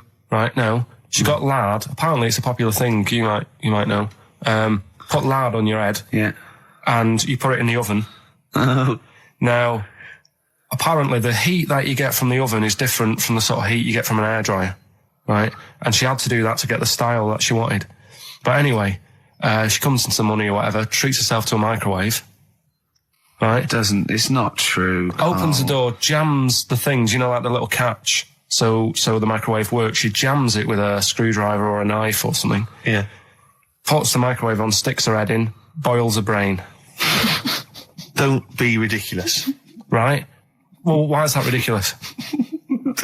Boils her brain. She boiled her brain. She boiled her brain. And this is what's good about the internet. I went straight from that, and there was a subject about brains. And do you know that Russell Crowe, when he dies, he's given his brain to charity or something, some sort of some people who can do stuff with it. She gave hers to Pot Noodle. Vesta. Yeah. Oh, That's the boiling sort of a stuff. skull. Yeah. It's not true. It's not true, Carl. Just urban myths. Someone made it up. Yeah. For a laugh. They're just too convenient urban myths. Everyone's you can tell an urban myth's not true, because it's always, this happened to a mate of mine, and when you say what happened then, they go, don't know, that was it. Was it? Was that it? Was it? Someone boiled a brain and that was it. There was no more story. Well, Were there any dates, Have you ever- locations, times? I think it was in Belgium. There's that one, there's that one that a bloke, right, was going to get a phone call at 4 o'clock to find out if his business was, you know, okay, right? And if he didn't get the phone call, he knew he was broke, destitute. So dead on 4 o'clock, the phone didn't ring, so he went up to the roof of his office and he jumped off to commit suicide. And as he was passing his window, the phone was ringing. Oh, no. Carl, it didn't happen. Didn't happen. Think it through. Think it through. Who told that story? Who told that story? As he hit the pavement at 120 miles an hour. He's the only person who could have known that series of incidents. Also, why didn't And he he's wait, dead. as his life's at stake, why didn't he wait till 5 past? I was going to give it 5 minutes just in Just case. in case the lines are busy. Yeah. And what sort of bloke goes, I'll call you at 4, okay, if your business, well, call me anyway. No. If I don't call exactly 4, then, no, you commit suicide. Commit suicide. I would, because if I don't call at 4, that's the end of it. Well, call me anyway. No, that's not the way I work. Why can't you just call me and tell me the other way? Well, I'm telling you how I do it. If you're bust, I don't call. Can't you just call to verify in case something goes wrong? What if it's engaged? It won't be engaged. Just commit suicide at 4, please. It didn't happen, Carl. The other one, right? A bloke, right? He's on a train station, and that's how I heard it. He's waiting for a cruise station, whatever, and he shits himself. As you do. And so he goes, oh, my train's in 5 minutes, so he runs across to Millets and goes, quick, Levi's, 36. The bloke just puts it in a bag, he runs onto the train, he goes into the toilet, takes his, trousers and pants off. He's soiled. Yes. Throws them out of the window. I won't be needing those again. Cleans himself off, open the bags, it's a jacket. Oh. No, it didn't happen, Carl! At what point did he go into it and go, quick, Levi's 36? And the bloke went, sorry, Levi's 36, what, a pair? No, shall I wrap them? Them? It? Shall I wrap? Just wrap whatever it is. Do you want to look? No, I'm not looking when you're putting it in the bag, please. Right? 36 white stories. Well, don't say anything. I've told you 36 Levi's. And put it in a bag and charged me for it. Yeah. I don't want to discuss it further. Yeah. There was one, There we go. there was one about a woman whose husband died, and she had him cremated. Yeah. And made like a little egg timer out of him. Mm. And she said, I did that so it can still help around the kitchen. Well, that might be true. That might be a joke. That's quite sweet. That might be true. It's true story again. It was all No, not again, because the ones I just told weren't. Nor is the boiling the brains in a bag curry microwave. Head story true. Here's a problem that someone's emailed in. We're taking emails today. If you've got a problem, a concern, or, you know, just a general query that you think Carl could answer for you. It could be about anything. It could be about some of the big kind of philosophical questions. Yeah. It could be something to do with war or famine, anything like that. Or it could just be a personal dilemma, you know, something that's happening locally. Anyway, this seems one that I think you and your father have probably come across this sort of dilemma in the past. Yeah. And I'd be interested to know what your take is on it. Let me see. This is from Lee Matthews by the look of it. He says, he lives in a suburban area where the local teenagers also live on the same road, and they're running riot. They're smashing wing mirrors off the cars. They're crashing into parked cars on their skateboards. And they're just generally making mayhem, you know, night and day. What can he do to stop this going on? The parents of the kids don't seem to give a damn. Anyone who complains to them, they just say, oh, piss off. You know, the police are useless because they never catch them in the actual act of violence, which is what they got to do to apparently convict them. So they don't know who to turn to, really. It's rather like when a little old lady went and got the A-team, you know. You know, and he was dressed as an elderly Chinaman. Exactly. She knew who he was. Colonel Decker didn't have a clue. Yeah. You see, it's weird because now it has got out of hand. Sure. Do you know what I mean? Like years ago when I was growing up on the estate, yeah, you had problems, but not like you have now. Do you know what I mean? You know, Summers were nice as well, weren't they? well, right. And Police are getting shorter and younger. But you yourself kind of admitted in the past that you were something of a tearaway. You didn't do anything but like these kids I mean, here. the thing is, I was scared that if I got caught doing it, my dad would go mad. Yes. And I remember smashing a car window by accident and legging it in the lounge and sort of pretending to go asleep on the settee. Right? Genius. And I heard a knock at the door. He and I chloroformed thought- himself just to be unconscious when his dad came home. And there was a knock on the door, and I thought, oh, God, this is a fella who saw me. I was chucking a stone in the air, seeing how high I could throw it. Of course you were. It came- Did it keep landing on your head? That would explain a lot. And it came down. Chucking a stone in the air, love To it. see how far I could It's throw it. brilliant. So, I wasn't bothering anyone. Did you by invent that game? that. Right, Did you so get the anyway. stone for your birthday? Go and play with your stone. He gave one to Suzanne. Carl, go and play with your stone. The thing is, right, and it came down at a funny angle, and Of course it did. It ate the back of this car, and the back window is the most expensive because it has that heating thing in it. Yeah. In case you got a frosty window. Yeah. So I thought, oh god. So I legged it in, got on the settee, went to sleep, knocked at the door. Genius. It's a brilliant plan. It's a brilliant plan. I couldn't be guilty. I'm asleep. So I love the idea. So the thing is, our lounge used to sort of you could see in from the door, right? So this family who saw me do it saw me asleep on the settee, and my mum said, "Go and get the door," and I sort of went, "Oh," as if I'd been asleep. Yeah. I went to the door, like rubbing my eyes, and the fella said, "What did you run off for? I saw you." I was like, "Oh no," and I didn't see my dad. I went out. It was when he was working sort of evenings, so I went out so I didn't have to see my dad. And then the next day I came home from school, and my dad said, 45 quid. Ooh. That's all he said. That's all And he he said. looked at me. And then you fell asleep when he went, wake up. You know what I said? No, 45 quid. Now the thing Carl. is, he didn't have to do £45, anything. Carl. Now, I know you were saving up for a brick, but you can't have it. Yeah. Just So, Equally, if you're doing a bigger crime, a bank job or a murder. Remember to take the stocking off your head, because if they wake you up and go, why have you got a stocking on your head? Just go, oh, I had a weird dream. Right. Okay, look, quick query for you. This is from Jay. He's got a problem here. He says, my parents won't let me ditch my studies. He's currently reading modern languages at London University. Sure. He wants to follow his dream, but his parents won't let him, of being a dancer. Carl. Worse than that, he says that they're trying to arrange a marriage to a bunch of minging daughters of people they know from good families. He doesn't know what to do, so he's got the arranged marriage coming along, and he's also got, he basically wants to be a dancer. His parents are forcing him into something more practical. Well, the first thing, right, I don't think Live your dreams? the arranged marriage thing is such a bad idea. Okay. Because I think too many people go on looks, Right. and then you soon get bored of that, and you find out the person who you're knocking about with is actually not your type. Right. Why don't you arrange marriages for people? Well, I'm just saying, right, so I'd say, Jay, go along with that. I wouldn't worry about it. Okay. I mean, if they're really ugly, then, don't go along with it. But if they're half bad, put up with it. That's Sure. all right.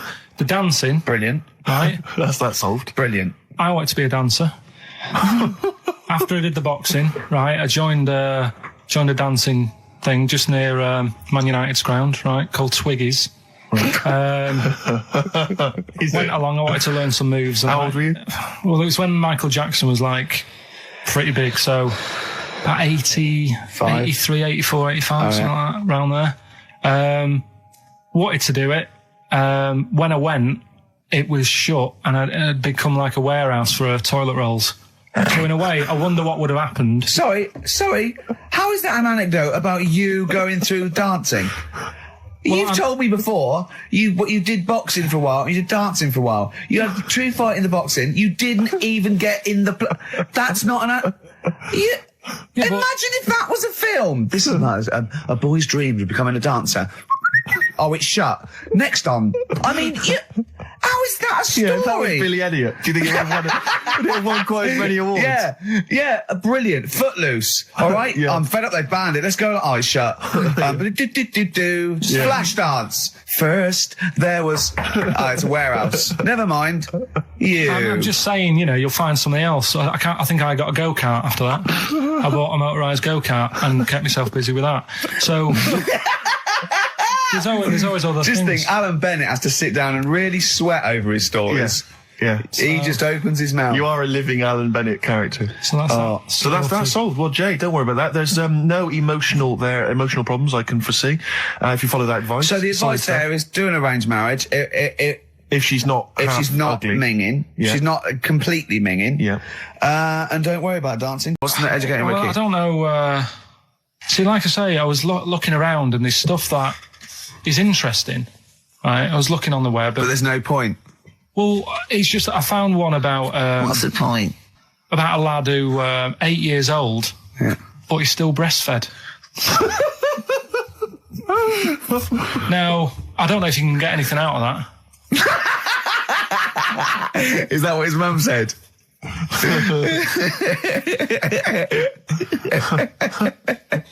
So, What do you mean? I don't know if I can get anything out of that. You don't need to. No, it's just that, you know. Where did you read that? That was on the internet. Oh, well, yeah. You're always unspecific when you mention it. It's just it was on the internet. Well, Yeah. I'm trying to think what I put in. I think I put in Y to see if I'd confuse a computer. And then, Carl, you are. no, I did, No, honestly. I did a search, put in why, and it came up with funny things that, like, why is this person doing that? Why is that? And it had a picture of this 8-year-old lad, sort of, you know, on his mum's nipple, and it was saying, you know, is this healthy? You sure that wasn't asking you that question? What? I put in why? Just to confuse the computer. Like, we go, what do you mean? Yeah. Stop it. Yeah. Oh, look, yeah. Last week, I was walking home with him, and I went, he was saying something stupid, and I went, I've got a competition for next week. Let's do it. What have we got now? Right, so we're looking into animals that we get rid of. I've spoken to someone about snails. I've spoken to someone about jellyfish and that. And looking at cockroaches today. She's an expert. She's just not just some random person. No, she works in a museum, a good museum. I said I'd give it a plug. It's the one near Knightsbridge. It's got dinosaurs and that in it. It's worth seeing. On This is Natural it. History Museum. Yeah. So, It's not sure. He's not sure. this is what happened.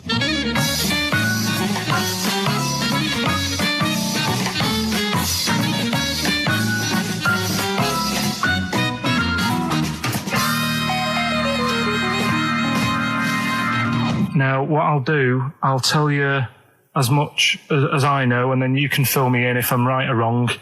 And then at the end of it, we'll get to the bottom of whether we need them or not. Okay. All right. So, first of all, the first thing that I found out is that they have 18 knees. That's not exactly possible. They're insects, so they have 6 legs. Yeah. And a knee is usually the junction between femur and tibia. That's sort of classic human knees and every other animal knee. So with 6 legs, you can only have 6 knees. Could somebody sort of got mistaken for seeing one that was a bit double jointed? I think you're grasping at straws or something. All right. Well, we might have to come back to that one then. Okay. They can hold the breath for 40 minutes. Well, they don't do that because they don't breathe in the same way as us. They breathe through little spiracles, holes down the side of the body. So, no, they're not a very apt simile because the method of breathing is so different. What do you mean? Because insects have a totally different system. They don't have lungs in the way that we do, just breathing through one part of the body. They're actually breathing through every segment of the body all of the time. So even though they've got their mouth shut, they might be able to Their mouth has slide. nothing to do with breathing. So Only just feeding. so you see, maybe that's where someone's gone wrong. Someone's got hold of one and sort of taped its mouth up or something, and Thought it was- got bored after 40 minutes and Again, said, "Well, we'll call it that's a right." pretty unkind thing to do to an insect, even to a cockroach. Yeah, but it's all. Can't do that. Yeah, but No. Pretty unkind thing to do anything, even a cockroach. something else I found out. Yeah. They can live for a week without an head. Well, that's true if they don't bleed to death in the process. But the weird thing is, when I told you that they had 18 knees, you seemed a bit sort of like, don't talk ridiculous. But Yeah. then we're talking about an animal that can live without an head. So there's a little bit of truth in that one, yeah? Yes. Why, when it was invented, has it got that facility? Say if someone said to humans, we could do that with humans, and, you know, if you lose your head in some accident, it gives you a bit of time to sort of go back to your family and maybe write them a note. You won't be able to have a chat, but write them a note saying, it was my own fault, and it was nice knowing you. Oh, well, that would be a useful facility, I agree. But cockroaches are great survivors. I mean, they've been around for over 300 million years. They're one of the most primitive insects. All right. Well, I've also, is it true that they do a lot of resting? Apparently they can sort of rest for 75% of the time. Rest. Yeah, they just sit about doing nothing. It's probably true of a vast proportion of the world's fauna. Well, I mean, it's not- maybe the 25% that they are working, they're really giving it some, so it and might they're make up. probably searching out food and Yeah, they can slow down considerably. You can chill insects in the fridge and they'll become very, very quiet. You might think they're dead. Yeah, but I'm sure, you know, if we were sat in a fridge, you know, we'd go a bit quiet, wouldn't we? You know? Well, you might not know much about it, of course. Yeah, but... You're not quite reading the right sources. Well, I've been using the internet. I'm sure there are many useful sources that you could find there, but some of those seem to have been a little misleading to you. So you don't agree with a lot of what I've told you there? No. So, cockroaches, can we get rid of them? No. So we're keeping them then? I would say so, yeah.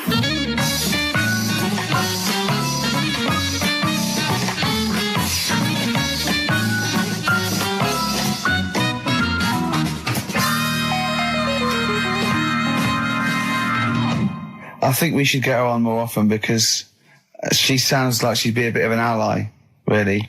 Because she knew immediately that you were talking nonsense. She even said, I think you should be more concerned about your sources, which I've been trying to tell you for a year, right? The fact, I mean 18 knees, where did you get that from? It was on the internet. They can hold their breath for 40 minutes. I mean, I don't know what you read and take on. Looking forward to Christmas? Loving it. I'm always a big fan of Christmas, actually. Yeah, no, I'm not a bah humbug type. It's not far now, is it? It's this month now. Is it? Are we in Is December? it the 1st? Yeah. Jeez. Yeah. Oh, yeah. Jeez. Jesus. Yeah. Brilliant. I was quite excited because this week I think it was this week in the papers, The Sun, and I think all the other papers actually, had the first of the kind of giveaway TV supplements that comes out listing all the shows that are on. But what about when they bring them out this early, is you open it and it's like, you think, yeah, I want to see what films are on and stuff, and you go through it, and it just, about half of the listings are to be confirmed. To be confirmed. It's it's an utter waste of time. Yeah. And it's like, who is planning their film and TV watching this early? Yeah. It's a little bit early to be worrying about 3 weeks in advance going, but I better not make any... Well, unless it's like an amazing thing on telly. Or you know... Are you coming to a party? We got one Friday 29th. I don't know, I'm going to watch something on the TV. There's a good film. What is it? Not been confirmed yet. It's to be confirmed, yeah. but I can just, say this, I won't be at the party. Yeah. Yeah. It's strange. But I remember when I was little, my sister used to work in W.H. Smith's, and she used to come home like every Thursday. She'd been paid, big bag of sweets for me, and the TV Times. The TV Times, of course, because you're working class. Sort of. TV Times. The radio Times for a classier middle class gentleman like myself. But the bumper edition at Christmas, that's like 2 weeks of telly, she'd sit down, like that Thursday night, sit down with my sweets, and we'd tick off all the things we were going to watch over the next 2 weeks. Didn't happen, did it? Because I was squeaking around, hyperactive, making people play with my toys, stuff, and not watching telly, really. I bet but if you watched any telly, it'd have been really rubbish stuff. The whole family was, I imagine, probably Dennis Norden's Laughter File, Volume 12, or whatever it is. I don't think even Dennis Norden was going there. Whereas you see, we in our house, of course, we'd just switch off the TV and we'd perhaps just listen, to a concerto on Radio 3. Ooh, yeah, we weren't allowed to turn the telly off. The Christmas ads have come on, I noticed. They're on now. And I noticed, I was watching telly last night, and do you think that the advertising executive for Cadbury's Roses chocolates just comes in once a year and they go, what you got this year? And he goes, what about some workmen and some old ladies singing thank you very much, thank you very, very much? Yeah. Just shot in the street somewhere. Yeah, that'd be fine. It worked last year. Yeah, I've been going like since I can remember. I've never seen another advert for Cadbury's Roses except that. Exactly. Well, there's certain things that conjure up Christmas, like you got your turkey and all that, and you got your roses. Yeah. Woolworths. Woolworths. Yeah. Yeah. You got Woolworths. Yeah. Oh dear. Pizza. Pizza. Woolworths. Drink driving. Oh dear! Sorry, I forgot what I went in for. What were we doing? We were doing something. Be careful. There's a lot of money involved here, Steve. You can't say. Don't stitch me up.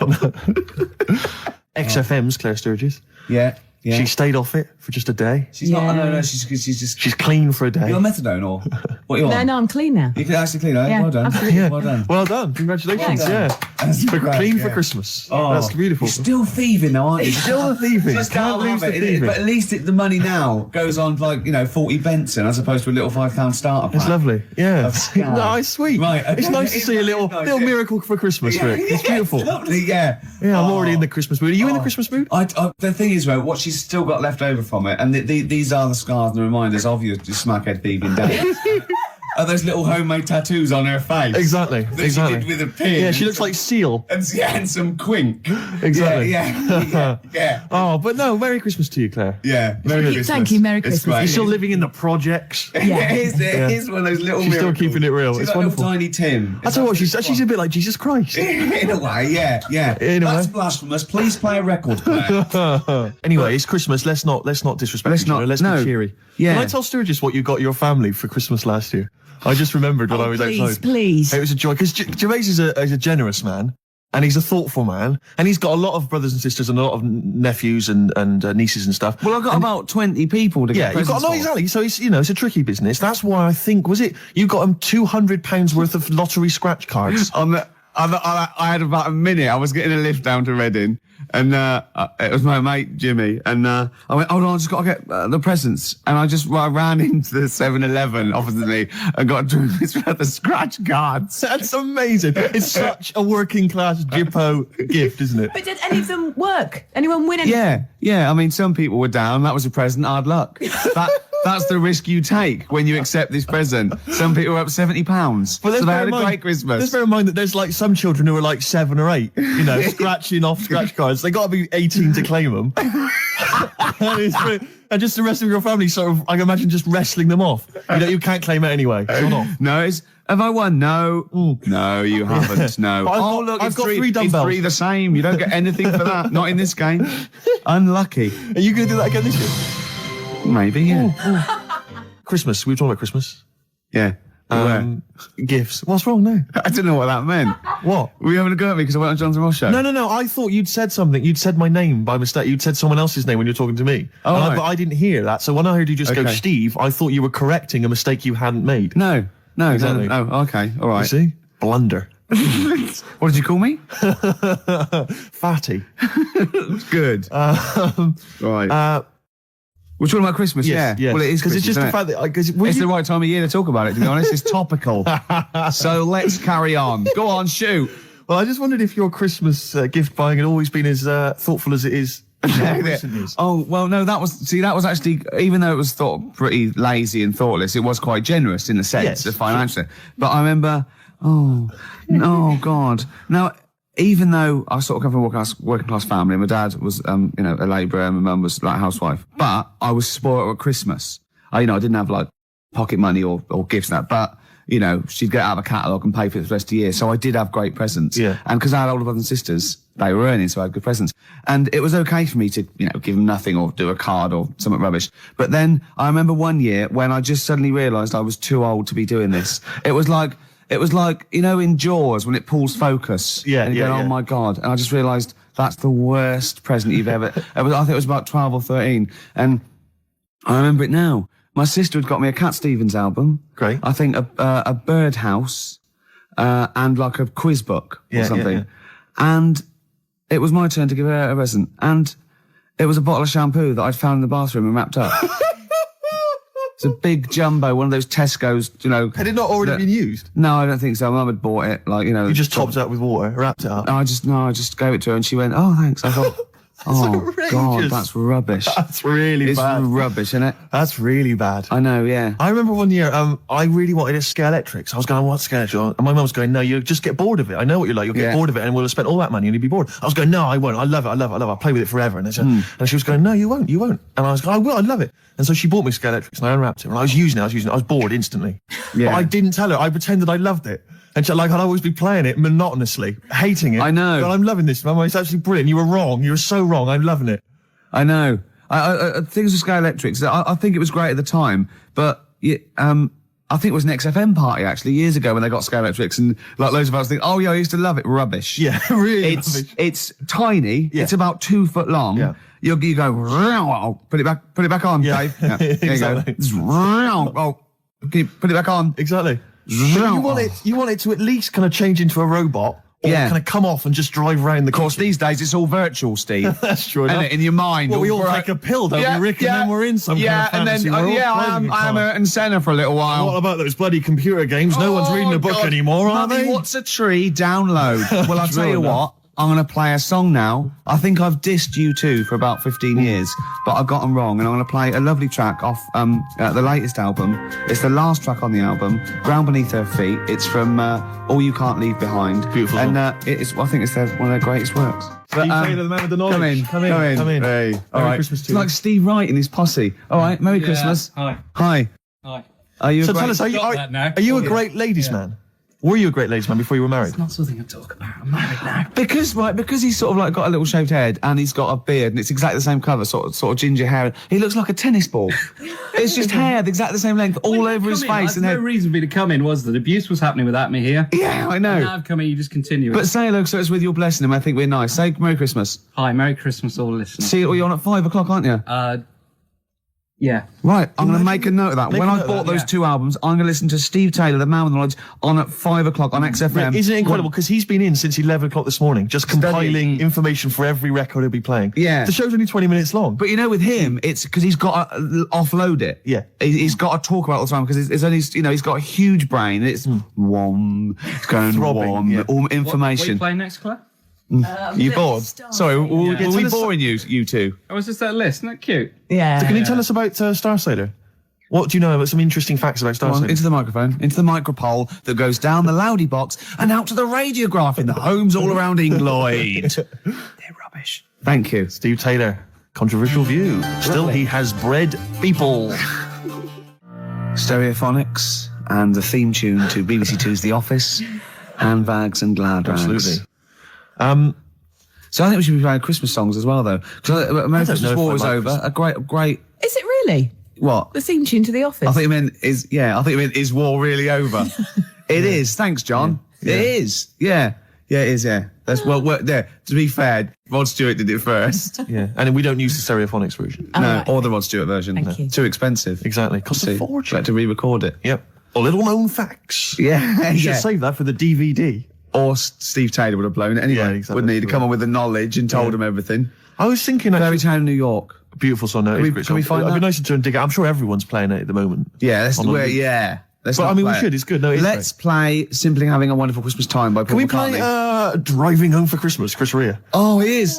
Hey, there's a lyric in that goes, I look at, he's in the car driving on Christmas. He looks over the other bloke in the other car. He goes, he's just the same as me. Yeah, I was thinking that. He's just the same as me. Driving Yeah. Home for Is he Christmas. saying he's copied him? He's like, oi, what are you wearing? That's the same as me, that is. What do you get your missus? The same, is it? You. Who are you? A stalker? I'm Chris Rea. Hello. Yeah. Going back to Newcastle. Exactly. Oh, they talk, innit? Is that where he's from? Yeah. Is it Middlesbrough or Newcastle or? Great. I'm loving this, Steve. Yeah, no, it's Nearly great. Christmas. I had a couple of chocolates there, didn't I? Oh, the yeah. purple ones in roses. Very much like the Quality Street one, the hazelnut and the toffee. Yeah.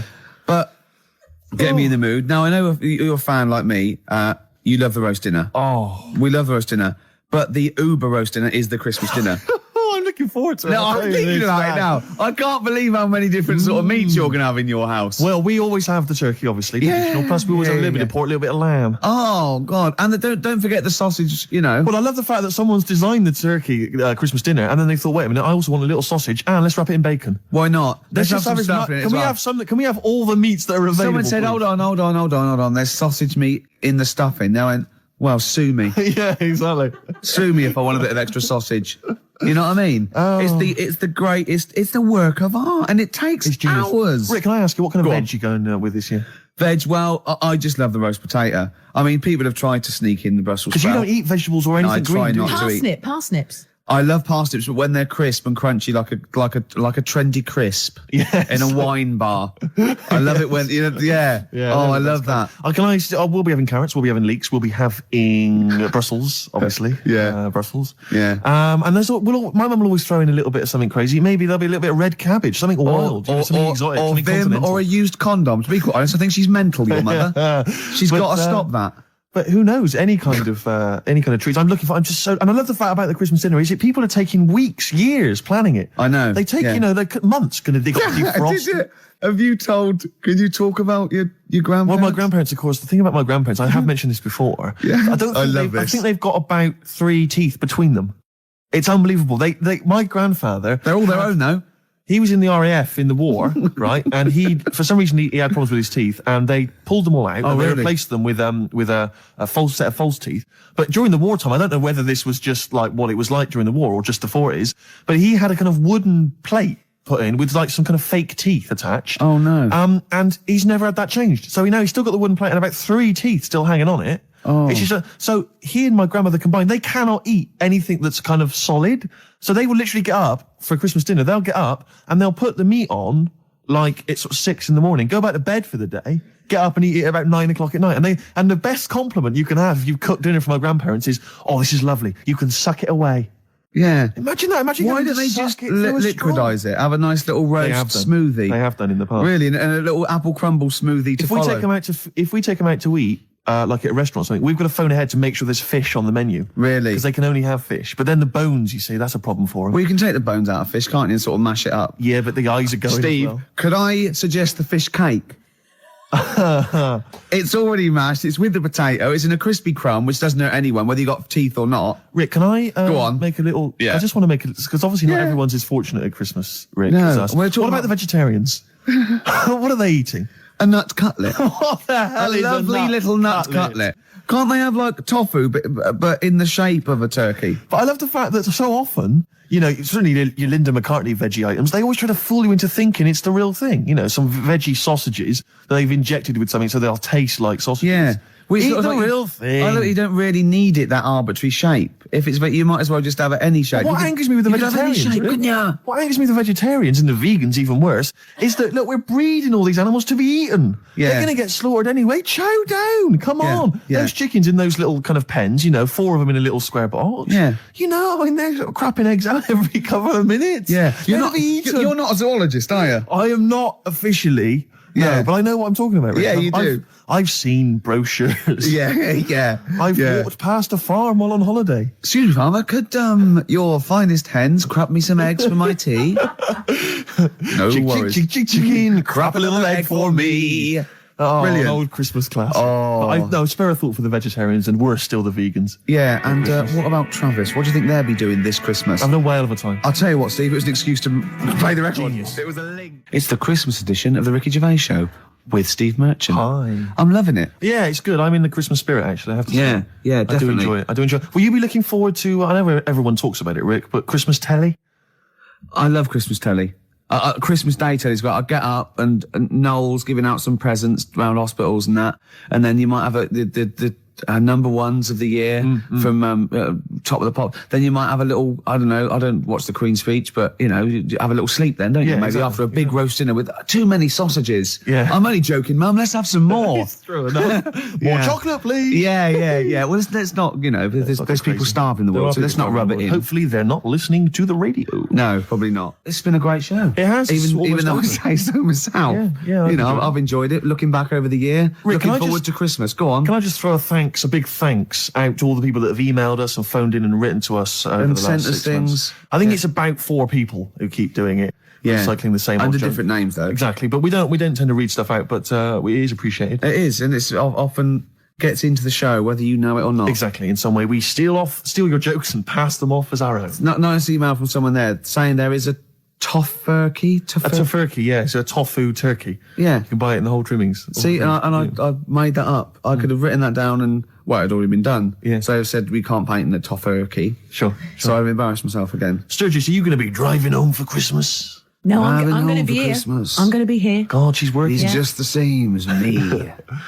She's working on Christmas, Sturgis. Oh, yeah, I'm here. Yeah. Someone emailed me the other week saying, will I be voice tracked over What does that Christmas? Well, I'm not quite sure. It's a radio term, apparently. Right, but no, I will be live. Wow. On Christmas Day? Oh, yes, Christmas Day So you evening. can't drink and stuff? Well, not as much as you would have liked. I mean, you're I'll have a always drunk tipple. on air, obviously.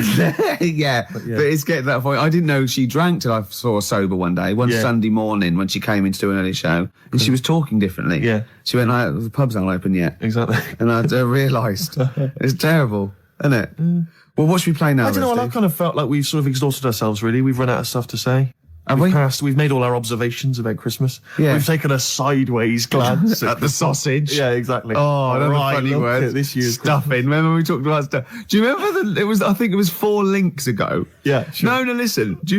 We're going to call it sausage loving.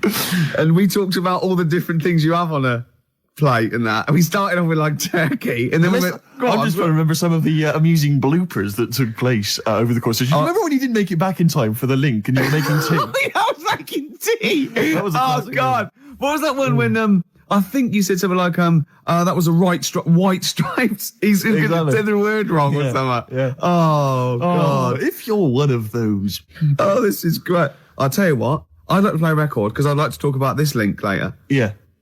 Should we play a record? So I thought, well, let's go and watch And it. what exactly is a pinhead? Oh, if you've seen it, you'd know. Okay. Right, so not the best thing in it either. So imagine that. Okay, so you're watching it. So sat there, I think, right, something comes on, and the little fella's on there, the little fella we were talking about, the Pillow Man. Right. Is it the best thing in it? Now, what's the Pillow Man again? He's a fella who years ago, he's got no arms and legs. Right. He's And just a torso. Just And a rolls, head. yeah. And there's a scene where you see him sort of rolling a cigarette up, just using his mouth, and it's like he lights it and stuff. And that's weird. And then what else is on it? Smoking stunts your growth. And then there's a little fella on it who is fed up because he looks 5, but he's actually 34. Right. Right? But there's a woman who is 42 and looked 8. So they both had the opposite thing. They were both really fed up. And I kind of thought that shows that, you always want what someone else has got. Sure. Do you know what I mean? Yeah. So in a way, there's a story there in that. No, you described the same there. No. No, it was like... No, they both, you just said, they both looked young, but they are actually both older. No. This was like a little man... Yeah. Who was looked- 35 who was 35. and looked 8, Yeah. and so did she. No, well, the other way round then. What? So she was an 8-year-old that looked 35? Yeah. So, maybe not then. Anyway. No. But that wasn't that weird. I kind of thought it's a slow start on that. Yeah. And then... It's not a difficult film to follow. No. Yeah, but I wasn't really listening to what it's all about, just looking at what they had. And they had like a fella who's running about on just... They had like he was shopping. They had a fella with no legs and he's running about on his hands and sort of got about on a skateboard, talking to someone about it. They said that's how E.T. was done. There's actually a little fella in E.T. Right. who's just half of, sort of half a body. Is that true? I've no idea. I've never heard that before. Why haven't we heard that before? I've never heard that before. I don't think he would fit in E.T. Because where's the head? He's got no neck, E.T. It's a skinny little thing. There's no human neck couldn't fit in that skinny little neck. Well, You sure it wasn't Kenny Baker up to his old tricks? What are you talking about, Carl? There's a fella with no legs in E.T. in E.T. they had two fellas, right? I think they had a little, a midget fella. Right. Who did it. And then I think he was off sick and they were like, what else are we going to do? So they saw a guy on a skateboard going by. And said, do you fancy some work? Right. And he's done it. I think someone told me. I mean, it might be wrong. Exactly. Might be wrong. He but- might be, mightn't he? I mean, you've never been wrong before, so I don't know why you'd be wrong there. else So what's the was in it? worst thing in it? Now, it's intriguing to me because here's a film called Freaks, featuring real-life freaks, and you're sort of a bit nonplussed by it. Just because it wasn't, because it's built up. If you call a video Freaks, you've got to make sure that there's some good stuff on there. Yeah. What were you disappointed about? Was it that? Because there was a few things on it, right? There was a woman who said she was half man, half woman. And it's like, well, you're not, are you? It was just like she had some makeup on. I thought, well, that's rubbish. And then there was a woman who could eat using her feet. That isn't that freaky. Do you know what I mean? She's not hungry, she looks normal. Yeah. And that's when I was thinking, I mean, I'm not being right, Steve. You know I'm not being funny. Oh, here we go. No, but I'm just saying, if that woman wasn't eating and you were sat next to her in that film, Yeah. I'd probably be sort of drawn to you more than her. I'm not... I know you hate me saying it, but there's no point sort of pretending.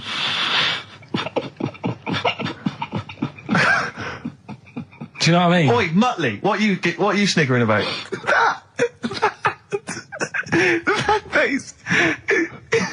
Well, you mean there were things in it that were less... What are you saying? I'm just saying... Play a record. Seriously, I'll slap you. I'm going to slap you live on air. Yeah, but you always get... Right, I'm slapping you live on air, I swear to God. Alright, play a song then. He's playing the song. I'll play the song for you. Keep the fader up.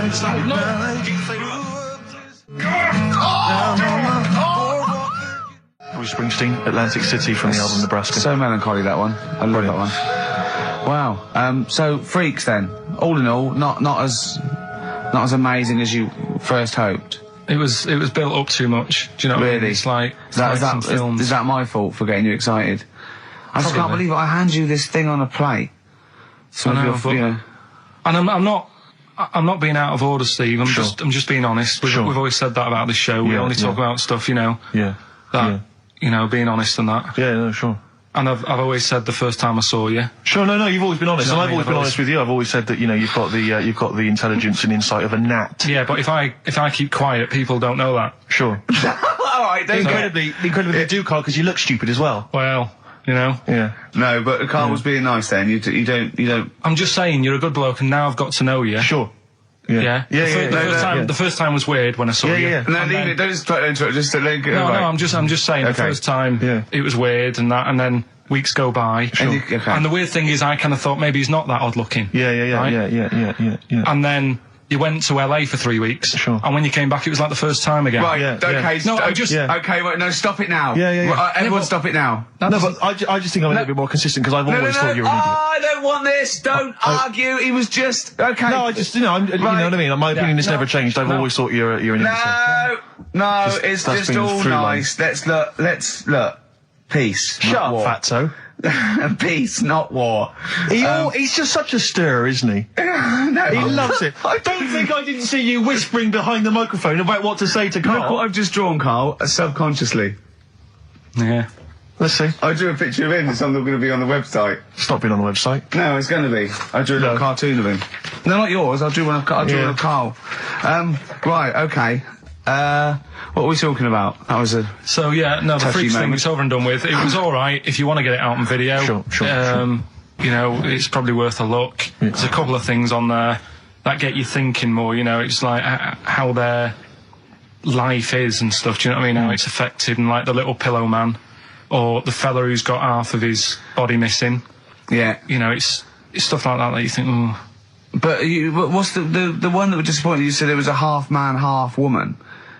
Yeah, I don't quite understand that one. Do you mean hermaphrodite or half? I can't remember it. Do you mean it was one sort of like it had bits of both? It was just like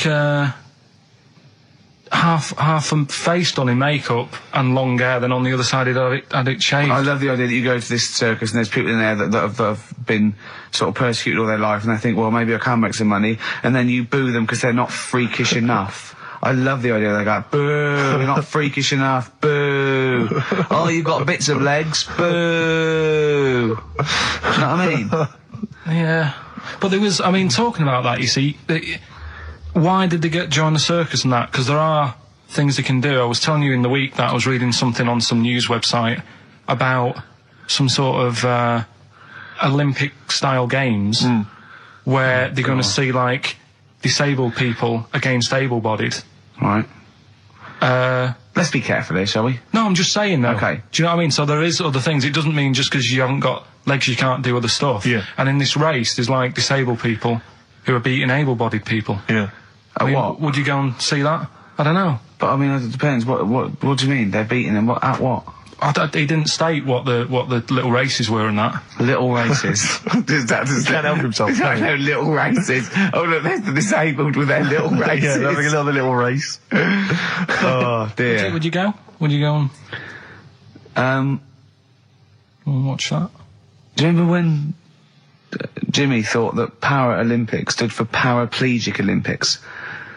The Paralympics? Yeah, it means parallel Olympics. Yeah. He thought it meant paraplegic Olympics. That would be a good sight, wouldn't it? Mainly blow football. What's that little trolley? He's talented. Oh, dear. You're talking nonsense, Carl. Well, whatever. Steve, you're out of the room there. Mm-hmm. Carl took a phone call from someone. Okay. He's found a cellmate. Right. Not a soulmate. I think one day they will be cellmates. Yes. Because he's just like, he loves everything Carl loves, and he was telling Carl stuff, and Carl's face was lighting up. Yeah. He's told him of 2 Russian kids in the circus they're covered in hair and their mum tells them off because they're covered in fleas. Carl said, see, that annoys me again, innit? They do something else. And the bloke went, yeah, they should just make money out of being hairy. And Carl went, exactly. And he said, have you heard of the three-legged juggler? And the bloke went, no, what's that? He went, that annoys me as well. Because he thinks they shouldn't have done juggling, they should have done football. Do you know what I mean, though, Steve? What do you mean a three-legged juggler? What are you talking He's a about? famous three-legged juggler. Oh, he's mega famous. He's like the Beckham of wherever he's from. But the other day I was looking in, I don't know, Bizarre magazine or something, right? And there was this fella who, he had no arms. So you saw a picture of him, his job was fixing watches, did it with his feet. Go on. Well, it's just, why pick the most hardest job to do when you haven't got any hands? Crush grapes. Or... Do you know what I mean? That annoys me. Oh, crush grapes! Imagine him being told that, and that he comes into the careers advisory where they go, now, what do you want to do, Hargreaves? Make watches? Right, take a look at your arms. Crush grapes, mate. Sorry, you're a grape crusher. Next. Brilliant. Brilliant. I would love you to be a career advisory in some sort of clinic. It'd be brilliant.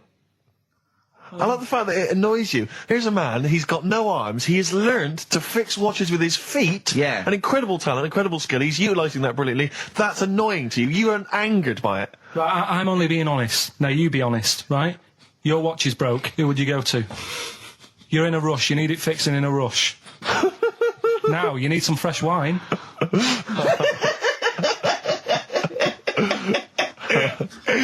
Be honest. Oh, you're amazing. But what's this thing that you've been talking about, this video? Freaks, right. It was a thing that was banned for like 50 years. I think it's been taken off again, but I don't know why, if it's just been deleted, right?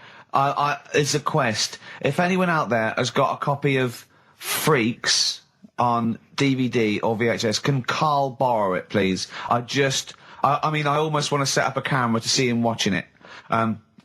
It's absolutely real. They used people in the circus of the time. I think it's the 20s or 30s of the Depression. And there's people, there's coneheads, there's a bearded lady, all genuine. There's a bloke they call the human slug who's got no arms and no legs, Carl. And he's just there, and he rolls a cigarette and lights it with his mouth. I think I've seen his brother, who isn't called the human slug, is called the pillow. Right. How does he make a living? He, Does anyone want to meet Carl for money? Do you know what I mean? Like that, the annoying thing was, right, there was a picture of him. I was going to put it on I think I've seen his brother. on our website, we put things up like this, right? If you go to ricky.gervais at xfm.co.uk / What? You put things like that on my website? It's nothing to do with me. I want people to know that that website is not kept or looked at by me.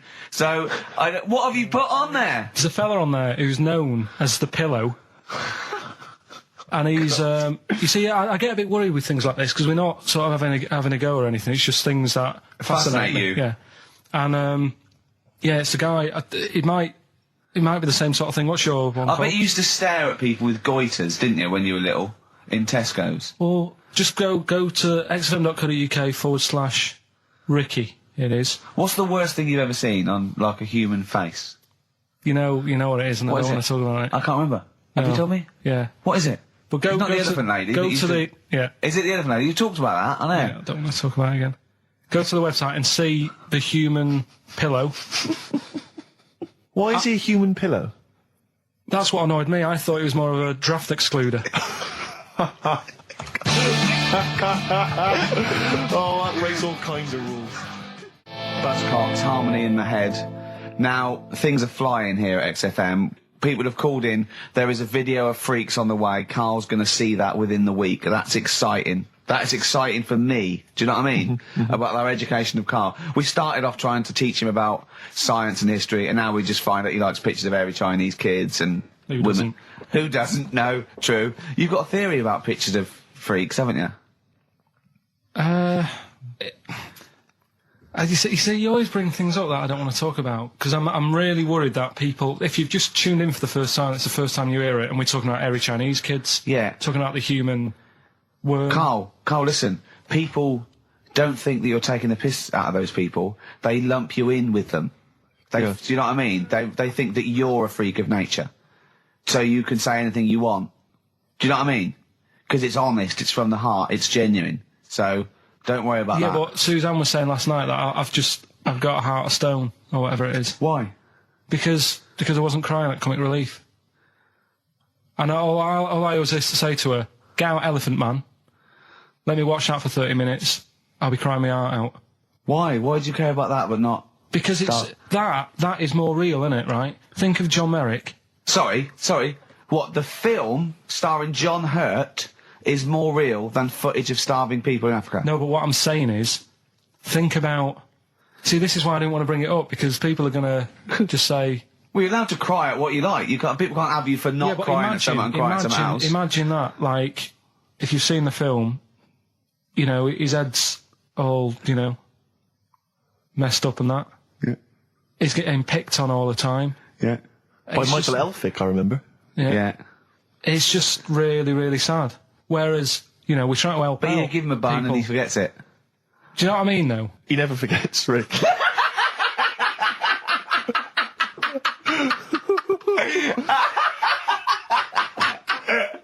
Oh, dear. Anyway. Oh, God. We're giving away stuff again. Yeah.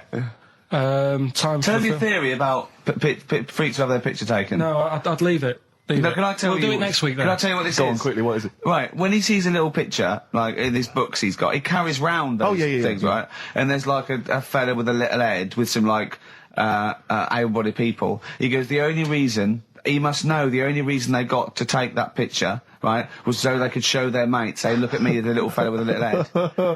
That's his theory. Yeah. So every picture of a freak, they're being... Steve, let me describe the picture to you. This little fella with a little head. Right. Playing on the piano.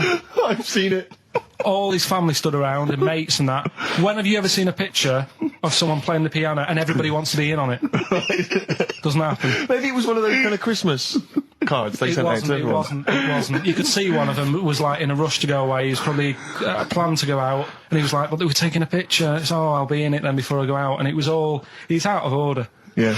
If you say, do you know the one? I do know the one you mean. Yeah. What about the one in the when you went down to Cornwall in that little We'll pub? talk about that next week. What you want to get on, do you? Yeah. Right.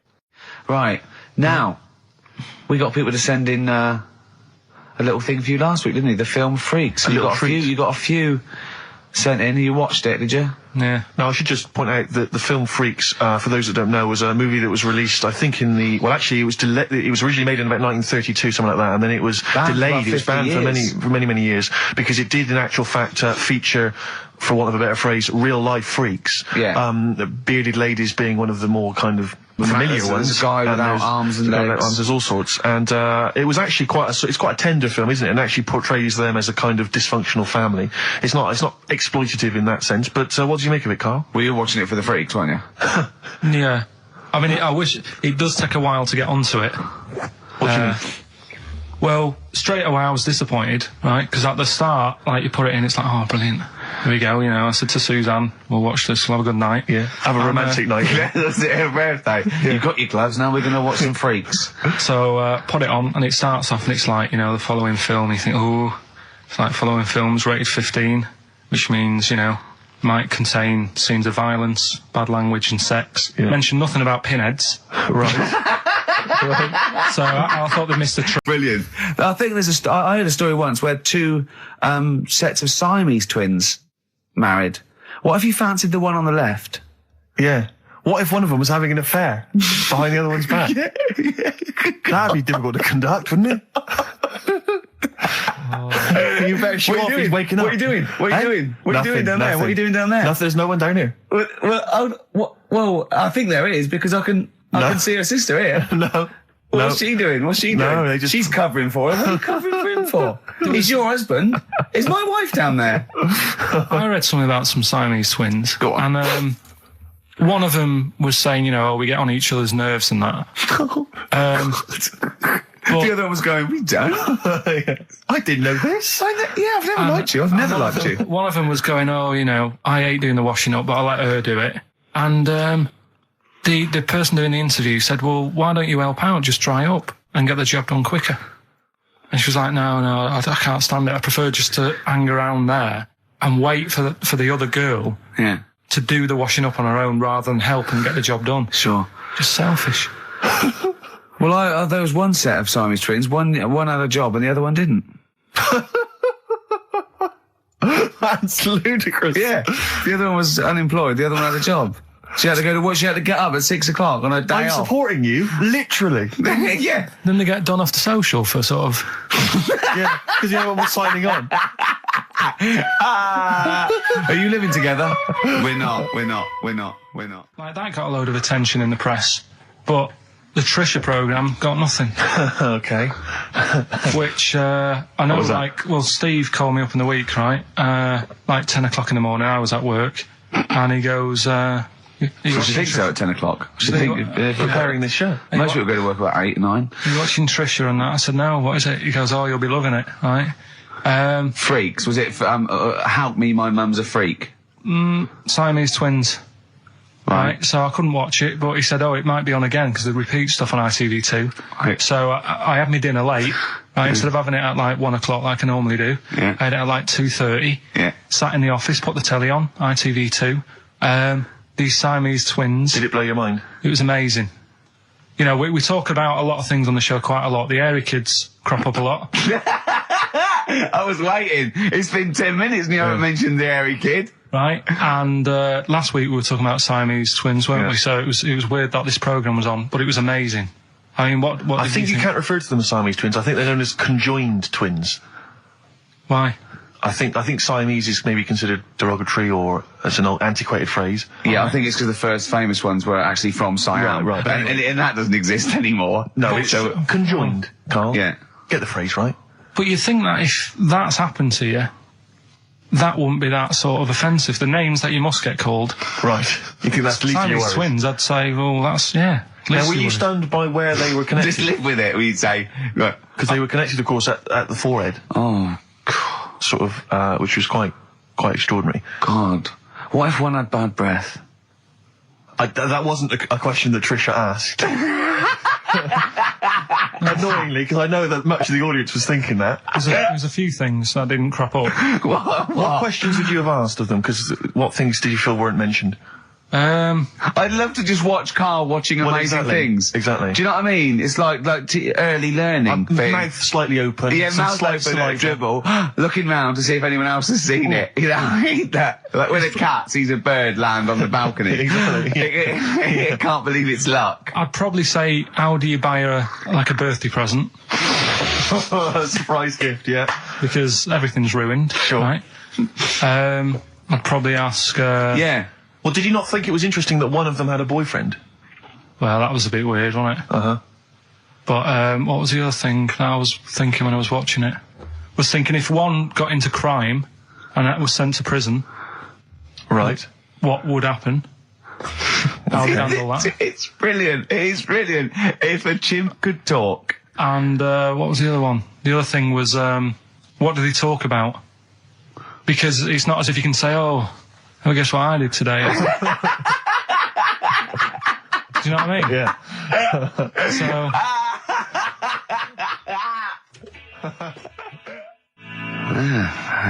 brass in pocket, and if they're pretending to be good, they're doing a bloody good job of it. I love them. That's Ricky Gervais on XFM 104.9 with me, Steve Merchant and Karl Pilkington. Karl is still buzzing about these conjoined twins. It's just... One of them, of course, had to be... Because one of them was sort of shorter than the other and had to be sort of wheeled around on a kind of trolley thing by the other... This isn't Molly and Dolly, is it? No, they're not called... One's called Reba. I forget what the other one's called. Sheena, maybe, or something like that. Do you remember, Carl? No, I wasn't that impressed with the names. It's just... Yeah. So you immediately put them out of your mind. Those are rubbish names. Forget, Carl, forget them. They're gone. Were they British or American? Yeah, American. Oh, because I've seen some American ones. Well, bizarrely, one of them was apparently a country music star. This is Molly and Dolly. Well, they're not called The one Molly that and joined Dolly. at the Oi. The one that joined. But they're not. I think you've made up the Molly and No, Dolly. it was on Jerry Springer. There's a little one that sits on a seat, and the other one carries it round, her around. They're not called Molly and Dolly. There was something like that. They're called. Well, we know that one of them's called Reba, and I forget. And one was a country and western singer or something. Yeah, and but she was saying, yeah, I've just made a movie. It's coming out shortly in theatres. Is your And the sister other one in it? said- Yeah, and the other one said, oh, I'm not involved. It's utterly bizarre because they live there. They work so hard to live their lives separately. Yeah, they say it's You all. know, Yeah, exactly. of course. So, Yeah. You know, they try not to. So she's talking about her music career, and the other one's sort of not taking any kind of credit for it, which is nice. I It's suppose. weird though, because when she was singing as well, the other one just stands there. She doesn't join in. She doesn't sort of dance. Offer backing or- vocals. Do you know what I mean? Make a group out of it. A duo. Yeah, well, but it seems like we're sort of being horrible, but we're No, not. we're not. I mean, it's a Well, really no, bad we're thing, laughing at Carl's amazement at this phenomenon. Sorry, I just got to say we're not. You know, taking the Mickey. The really weird thing about all this, right? And it's annoying because you were saying about, what should have Trisha have asked and all that. Yeah. But one of them mentioned that one of them was adopted and the other one wasn't. Don't talk rubbish. No, seriously. I didn't understand it, right? Of course you didn't. And then Trisha sort of said, well, let's have a chat. And they were like, no, I don't want to go into that. What do you mean one was adopted? That's and one what he was... said. One of them. Don't quiz me on it, but that's what was said. Hello there, Hello there, I'm a multi-millionaire. Oh, and yeah. I've just seen your orphanage. Oh, I'd yeah, love it's lovely, to adopt innit? one of your children. You'd like to adopt one? I'd love to adopt a children. 'Cause I've got loads from around the world, so I'd love Yeah. to adopt one. I'd give you $10,000 towards your well, orphanage. we'll speed it through then, yeah. Brilliant, okay. We've actually got two left. I only need one. I'm only interested in Right. one. Yeah, I don't need any more. Don't need any They're more. sisters. I know it would be tragedy to break them up, but I really only need one. Now break it up. There's the rub. You see. Sure, because, sure. You just need the one. It's $10,000 now. You can have that. I'll sign it now, but I don't want to discuss it further. I'll bring her around. Brilliant. Okay. Ding dong. Hi, yeah, brilliant. You brought my kid round. Yeah, there she is. There. That's a joy. Yeah. Okay. Just standing next to a bush. Yeah. Do you want to? Can you bring her out? No, Me? It's like, there's nothing behind the bush. So you just want. I just want to be able to walk 360 degrees round her. Do you want her or not? Yes, I can't believe it. Hairy Chinese kid. Right, well, we've talked about hairy people in the past. True enough. Haven't we? Yeah. The little kids who grew up in woods and hung around with wolves and that. Yeah. Again, you're confusing it. Yeah, they're not. There were some people that were born very hirsute. They were not the people who were brought up with wolves. You just put that together in your Homer Simpson type mind. Right, well, this is like a sort of close to that sort of story. But the weird thing is, right, Chinese people aren't that hairy as a nation.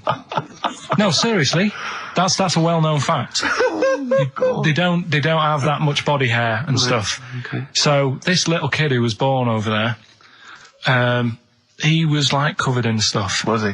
And it was only his nose that wasn't hairy. The rest of his body was caked in hair, right? And his hair sort of What grew. sort of hair was it? Was it thick hair? No, what I mean is, was it sort of like a pony's mane? So he just looked like an Ewok. You know what I mean? Just like hanging down, sort of straight, dark hair. In the picture, it looked like it grows from his eyebrow. It grows from his eyebrows quite thick, and then it just goes all the way over. You his don't head. think it was just really long eyebrows that he'd done a comb over? No, it was all over his body. It had a picture of like his back and that. Yeah. And Had he styled it? Had he styled it at all? Did he have it a quiff or? no, it was just hanging everywhere. all over him. Yeah. And they were like, this is a bit weird happening in China, where we're not normally that hairy. That was the scientist speaking there. Yeah. And the local press and that were getting him down, calling him monkey boy and all this. Oh, And thinking Chinese press. but the doctor, Yeah. Oh. They're cruel, aren't they? It's like those game shows. That's Japanese, isn't it? Yeah. That's what. Yeah. and the doctor said, I was talking through all that time while we were just like talking to each other then. Because I turned round and I still saw he was talking. Go on. So anyway, the local press came in to see the hairy boy, the monkey yeah, boy. and they were like being tight, taking the mickey out of him. And the doctor said, Showing him nuts. he's only hairy. Said he's a healthy young kid. The only faults he's got is he's got a little bit of eczema and a boil. And he said everybody should just treat him the same. And I think he grew up a healthy kid. Yeah, so that's the. That's the end of the story. not a story. Why? But I've got nothing. I don't know what to say to that. So someone in China was born slightly hairier than the rest, and he was normal apart from eczema and a boil. That to me isn't a story. But if it is, I've got a million. I mean, it's sort of like bloke from Manchester went a bit bolder than the rest, got a job on radio. He was normal. I mean, that's not a story, is it? So that's educating Ricky. Will we Brilliant. do that next week? That is brilliant. No, I think that was good. I did. I mean, I enjoyed that. I learned something from that. I mean, I want to get. I mean, this is all from one book, is it? Yeah. That's an interesting book. With the, I don't want to dwell on it, but with the hairy Chinese kid, what did they say about that? What was the, I mean, was it once there was born a kid who was slightly more hairy than everyone else? But yeah, it's all right. He only had a boil. Oh, how did they word it? How did this capture your imagination? There was a picture. It was a picture that grabbed me first of all. Sure. And it was like, God, what's up with him? And that's when I read it. Did you see the boil and the eczema or just the hair? No, you see, because his face is like, just under his eyes is sort of nice and smooth, and his nose is sticking out, and that's not hairy. But the rest of him, it looked like he had the sort of a balaclava on or something. And then I read on, and it's like, this was a hairy kid in China. Yeah. Yeah. So. Yeah. Okay, good. Anything else in there? Because, I mean, I like that. No, we'll do more of that next week. How is that alongside, hanging bacon, alien abduction, a hairy Chinese kid, and a little interesting fact about the derivation of a phrase? What do you mean? He didn't understand a word of that.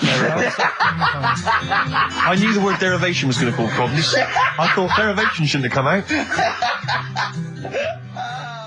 I wasn't disputing. He's all smug because he just had a phone call. That was Beck, lost cause. Go on, tell him why you're all smug. Because Adrian just called up. Yeah. After hearing the story about the Chinese kid. Yeah. And he said, yeah, that's true. He said that there was a TV programme on it. Yeah. He had a chromosome defect. Yeah. And it made him hairy. And his mum and dad used to have to shave him. That wasn't in the book. But thinking about it, that's not a good move anyway, is it? Because they say that for women, if you get a few hairs on your top lip, don't shave it because it'll grow back thicker and faster.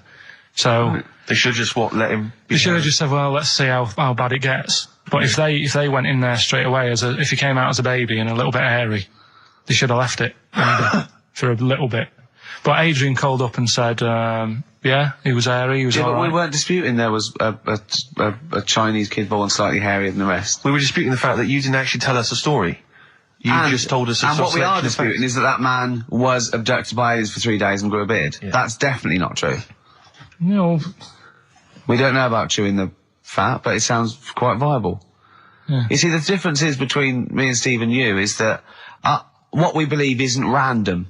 Well, anyway, listen, a good friend of ours, Ross Noble, he's given me this picture, Carl, which he's got from a magazine. He loves you. And I have to say, I think this... I just looked at it then. Obviously, it's not going to mean much to the listener. Oh, this is but it is currently available. I think it's in the current edition of Bizarre magazine, so you might want to buy that. It's not horrible, though, is it? There's a certain grotesqueness about it. Oh, it's a deformed person, isn't it? Well, to a degree, but I think what it's going to do for Carl is give him, I think for you and I, Rick, we're going to see his face. Lighten up, like opening a wonderful Christmas gift. Oh, you know what? I think I've seen this. Is this the one with the kid with the big head? I'll be honest with you, Carl, it is. Have you seen it already? Yeah. Let me just show it to you again so you can I haven't seen it. It's like... yeah. We shouldn't be laughing at that. No, but that is like the kid who I went to school with. That is the same. That can't be the same. So do you recognise him? Seriously, that is the same thing he had. I mean, I have to say, it does look like it's been computer generated. It's so odd. Yeah. But look at the child's face. I know. Look at his reaction. Don't take another photo of me. I'm not sure this is right. It's not right.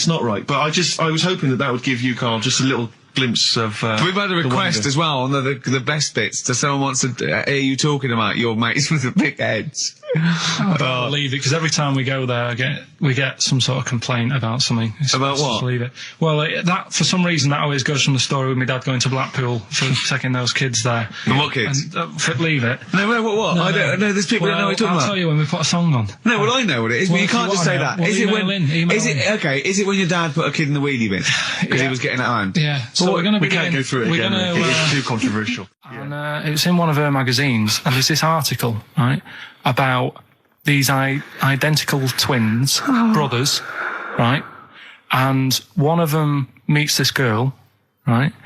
And it turns out she's got an identical... I've heard this. This is true. Right. They get married. She's got an identical sister. Right? So they both go out. So two identical twins, male, going out with two identical twin sisters. Yeah. So I was looking at it going, oh, that's weird. Because you see them, like, they're always wearing the same cardigans and that, and that's like... But then, but if you're an identical twin, then you probably would fancy the same sort of person, wouldn't you? But then I was asking, she was going, it's getting near the, the plot, the murderer. If they had a kid, would they look the same? Yeah. Would not necessarily, because it depends on what genes are passed over. Even though they've got the same exact sets of genes, that you don't pass on all the genes, do you? It's 50-50, but you don't pass on exactly the same genes in each sperm, let alone with an identical twin. Yeah, but even though you don't do that, like my brother and sister don't look like me, but you know they were related. Because they share 50% of your father's genes. Gobbledygook. Yeah. No, you share 50% of your father's genes and 50% of your mother's, but not the same 50% on two occasions. I think you completely lost it. When you brought in the word genes, I thought you was thinking, what no, they wouldn't necessarily. For? They wouldn't necessarily, no. They could do by Did Suzanne chance. look at you like Oliver Hardy looks at Stan Laurel when he's just like nailed his hand to a wall or something? She went, ask Ricky tomorrow. And then turned up John Nettles. And then turned it up. Yeah. Oh, that is... When my head goes into the basket, I'm going to blink a lot. See how many times I can blink. But if you remember, when Carl first told me that, it was, I think it was Simon or Nick that pointed out. He goes, no, that's not quite right, Carl. Carl told me that he had his head cut off, and when his head was in the basket, it looked up and said, count how many times I blinked. But he believed that as well. So he was happy. He was happy with that. Sure. Do you know what I mean? So yeah, a couple of weeks ago, there was a guy, he had his head cut off, and before he had it off, he'd said, I'm going to blink to show that there's life after death. And he did 32 blinks, right? Sure. So you two were sort of pointing that down the other week. Yeah, we were sceptical of that. So I looked again on the internet at some other website. Yeah. And there's a guy... Sorry, it's the website, just to clarify, the website is the place where you bought that property on the moon, didn't you? Because it was a bargain. Right. So, this guy... Been gazumped. Look, we'll see who's been gazumped when this world ends. I've got somewhere to go, all right? And I know you'll be calling me up, saying, oh, can I come with you? Have you got like 2 square foot? No, I've got acres. You're going to have to stand deadly still on the moon in your 2 square foot. I've got about 20 There's no place for Suzanne, it'll just be you. 12 off, love. It's all those people with big heads and web feet that have been buying it all these years. Well, listen, right. Go on. Anyway. Play a record, tell us the story after it. We've been chatting for sorry, Carl. No, let's play a record. Play a tune, we'll come back with this. What's this, another ghost story? Let's play one of my favourite songs of all time, because I'm going on holiday and getting into a lovely serene mood. Sorrento is probably from that. It's Neil Young, After the Gold Rush. Beautiful.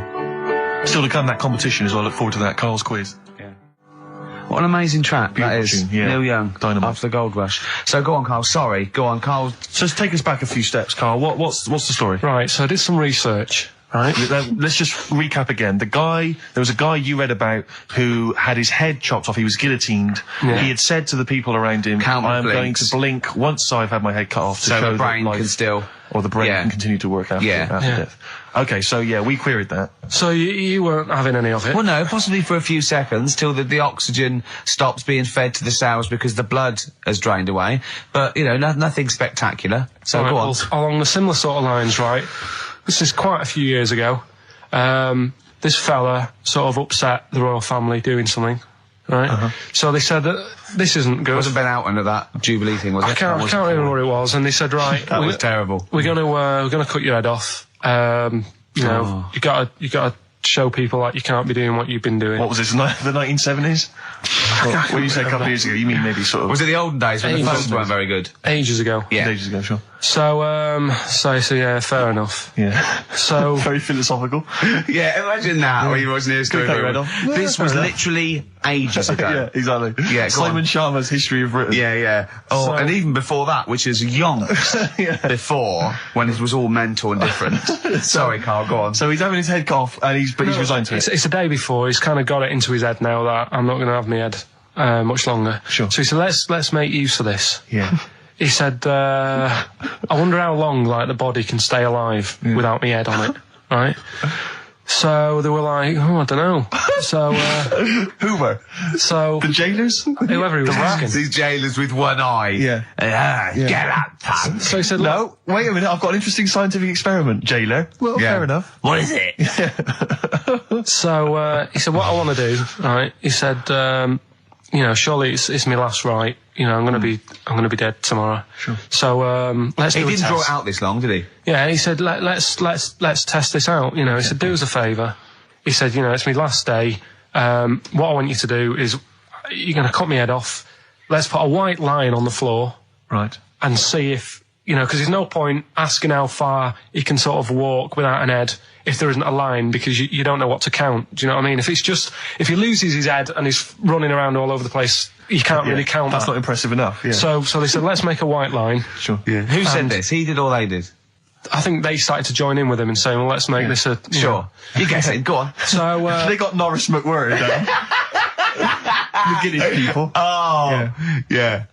so they said, let's get this white line. Yeah. And, Dedication's all you need. we'll do this tomorrow. And he said, all right, then I'll see you in the morning. So we go- I'll see you in the morning. Night, night. Sleep tight. Bye, bye. I love the fact that Carl knows exactly what was said. Yeah. Oh, that's beautiful. Yeah. He doesn't know the story Yeah. or what order it is in Yeah. or when But it he was. knows exactly what or was who said. said what, but he knows the intricacies. All right then. See you in the morning. Bye. Oh, kissy, kissy, kissy. Oh, I'm not like that. Oh, you joker. Don't let the bed bugs fly. Yeah. Anyway. So he gets up. Do you want a paper tomorrow? No, I'm all right. Go on. He gets up and they say, right, you know, today's the day and that. And he said, well, you know, I've got used to the idea. So here's a white line for you. Got used to the idea. Go on. So they go, right, you ready then? And he said, I go on. And they cut his head off. And the body walked 32 steps without a head. Wow. 32 steps. Incredible. And that's the lesson, really. Did it get as far as it walked along the white line, did it? Yeah, it stayed along the white line, did 32 steps, and then started to stumble a bit, and it just fell over. Yeah. But, you know, it was a test that your body can still keep alive for a little bit Yeah. when you've lost your head. Absolute twaddle. Absolute twaddle. What do you reckon you can do then without an head? How many steps? There'd be muscular spasm, right? Yeah. It would twitch a bit. It would, yeah. You could not distinctly take 32 steps. The body... Well, don't... Yeah. Is the doctor still on the line? Yeah. The fella that bought 6 parrots. Yeah. And, you know, you could Incredible. have got 32 steps. Right, so A you don't beheaded believe man that. doing a bit of line dancing. Right, you don't believe that, but something that you do believe is that a cockroach can live a week without an head. It can. Slightly different kettle of fish there. Why? Wow, insect to human is what I'm thinking. Yeah, that well- difference. There's not that much difference in Well, of some course there insects. Do you know that a snake has a heart and lungs and kidneys and stuff? Go on. No, well, I'm just saying. So You're making out as if like they're a totally different like being. species. I am making that up. I mean, call me old fashioned. Do you know what you're talking about, mate? I don't want you embarrassing yourself, Rick. Yeah, I am suggesting they're totally different beings. Yeah, that is. Yeah. Now, Carl, the cockroach is a very different thing. The interesting there is that it lives without its head, because a lot of it's on. There's some of them are phototropic, chemotropic. Some of them just literally have irritation and muscle memory. I mean, they do have a central nervous system, but it's very different. So if you lose the head, it bypasses a lot of that anyway. All this is running around. The reason it dies is because it can't take on water. But it's very different to a man, right, having consciousness and then losing that, and the body still going, no, I think I remember what I was going to do here. Yeah, so I'm going cool, to I'm carefully walking along walk the white line. 32 steps along this white line. Imagine you just looking down going, oh, missed a bit. Yeah. Maybe the head was in the corner going, left, Yeah. left, left. Oh, he's now, ooh. Well, let's just put it out. I mean, if anyone listening has maybe had a relative beheaded, maybe in a horrendous car accident, but they got up, maybe they went for a walk, they had a little chat before Oh, they passed dear, on. Carl. Get in touch. You know, Oh, Carl, never know. you are my favourite being. You are my favourite species. Now, you, Carl, may not be particularly different genetically from a cockroach. You are, Why can generally cockroaches speaking. do that? Why whoever made them went? Let's play a record. Do you know what, when I told him this fact, I send him little facts on text messages just to inflame his, interest. I just sent him a cockroach can live 9 days without its head. He texted back, what's the point of that? Yeah. What's the point of They're that? not doing experiments, these cockroaches. He's a boring last week to have. And he went, and on top of all that, you're thirsty. So it's the worst week of your life, isn't it? That week without your head. Play a record. Play a record, Carl. Competition time next. Oh. We need some call. Look at his little face. Look at his little You've not heard face. Carl's competition. Oh, we could do without an Ed. Right, okay, educating Ricky. What have we got? Airy Chinese kid, go on. Right, yeah. This is the. I didn't want to do this. What do you mean you want to do it? Well, I wanted to give you 3, and I gave you one. It was like the alien man gets a beard or whatever. Yeah, And- which was total rubbish, so this one should be better, maybe. Will you be buried or cremated? What? Will you be buried or cremated? I don't know. Cremated. I imagine. Like you, Steve? I don't know. It's out of my hands. Yeah, I haven't thought about I've it. not thought it through, and No, to be I don't honest. care either way. Have you heard the one So about... Sorry. I'm just worried that we're getting into a macabre world now of ashes, boiled heads. So I think we should play some music. Let people just calm down. Levi's. Just think about some of the urban myths they've maybe heard. Assess them. Maybe they are absolute bollocks. Yeah. And they can move on from it. Well, Yeah. it's just that the death thing, right? Yeah. There was an argument on there about, do you know that Twilight Zone or whatever it was, Tales of the Unexpected? Oh, yeah. Where the woman got buried alive. Yeah. They were saying how, like, years ago, they'd bury people thinking they're dead. Yeah. And they've recently, like, dug coffins up. And then the people who were in the coffin weren't dead. They might have just been, like, in some sort of deep sleep or whatever. Catatonic. And they've lifted the lid off. Yeah. And there's scratch marks on the thing. Yeah. And that's pretty scary. And Makes you think. I mean, I hope they check these days. That's all. Carl, you went to Habitat this week, didn't you? You're not going to believe this, Steve. Go on. He told me Is it this a bargain? morning. No. Do you know I told you about those lads at school with big heads? Sure, yeah, the big head lads, yeah. Right? And the web feet. Yeah, webbed hands. Webbed hands, was it? They weren't there, were they? They weren't there, but do you know, like, Ricky was always saying, oh, they don't exist, they only went to your school, you know, la la la. It was in Habitat, there was only one sat on a sofa. Not one of the lads, but one of the... big-headed lad. A big-headed lad.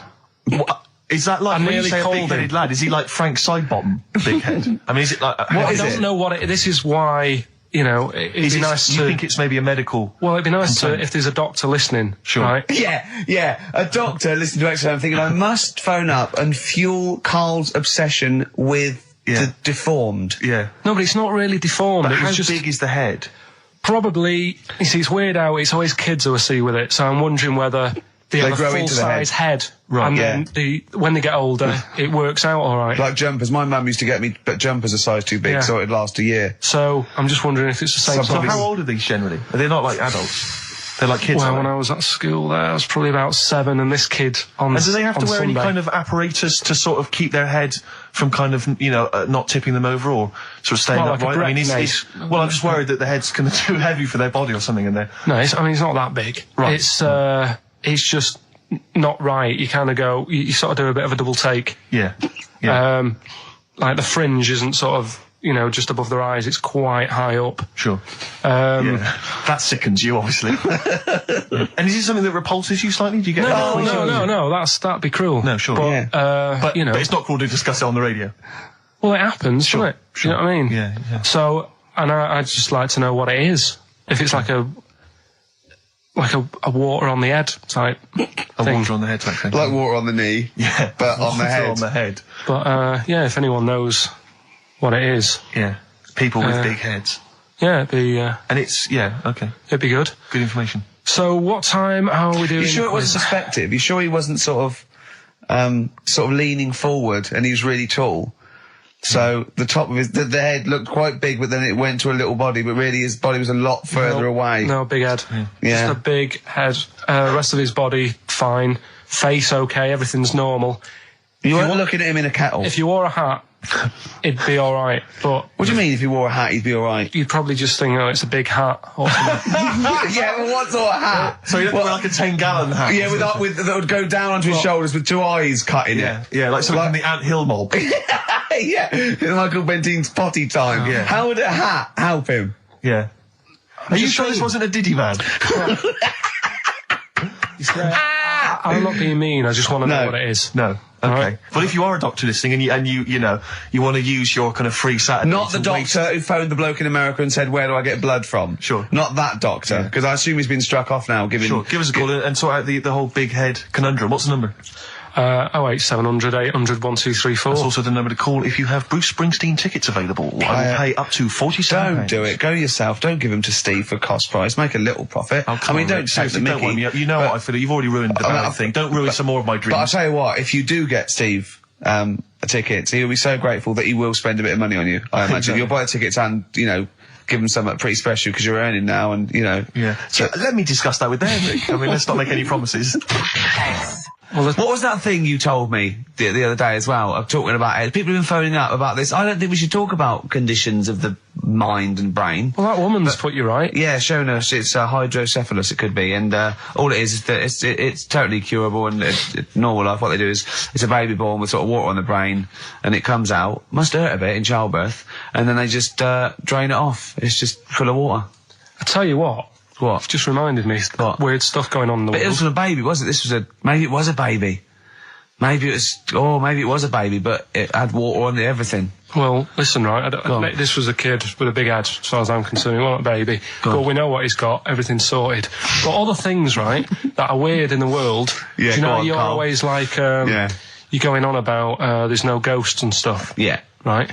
How do you answer this one? Yeah. Someone here who I work with, right, I'm not going to say the house, it doesn't matter, but they were eating space cake, right? What do you mean by that, Carl? Explain. What's a space cake? For people who... It's some sort of druggy cake, isn't it? Yeah. Right? A dope brownie or whatever, yeah. Right. So something with cannabis in it, is that what you're saying? I think it's something stronger than that, isn't it? I don't know. But anyway, he was having this space cake, and... You better give me the name now, Carl, because I've got to report him. No, listen. It's only... No. It really is doesn't still, matter. No. Is he Sturgis? Was it Claire Sturgis? Yeah, She let's wouldn't say it bother. is. She's gone on the hardest. She doesn't bother with yeah, those. he's just It jacked straight up. doesn't do anything to her Straight now. to the vein, yeah. So listen, right? So he's at a party, right, with his mates, and they're listening to the Star Sailor album, right? Right. And he's sat there, and he's had some of this cake, Right. and he's listening to the album, and his mate's sat across the way talking to someone else, right? That's weird. The album's on, and he thinks to himself, this track's going on a bit. Yeah.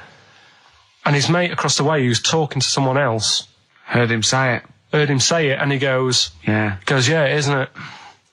Yeah. So he goes, oh. Right. And he goes, See, usually at this point, I say, had this bloke taken drugs, but you started the story with this bloke no. had done some drugs. Since, right, Rick? No, if he was here now, right, he would say, yeah, I know it sounds mental. Yeah. But it happened.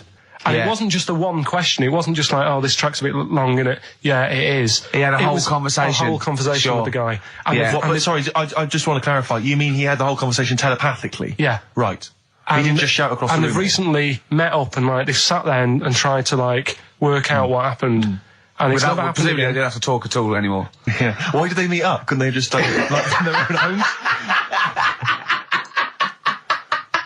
Just stay at home. Do they have to have that cake before they Yeah, before start they having have a to chat. conversation? Hold on, wait a minute, lads. Why are we using our lips? Yeah. This is using way too many... Oh, take them. There you go.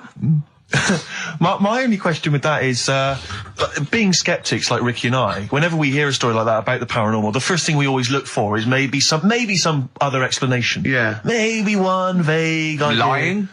Could be lying. Chinese whisper. As I think you pointed out, there are drugs. It's often Drugs. an issue as well. Madness. Yeah. Fear. Delusion. Sleep.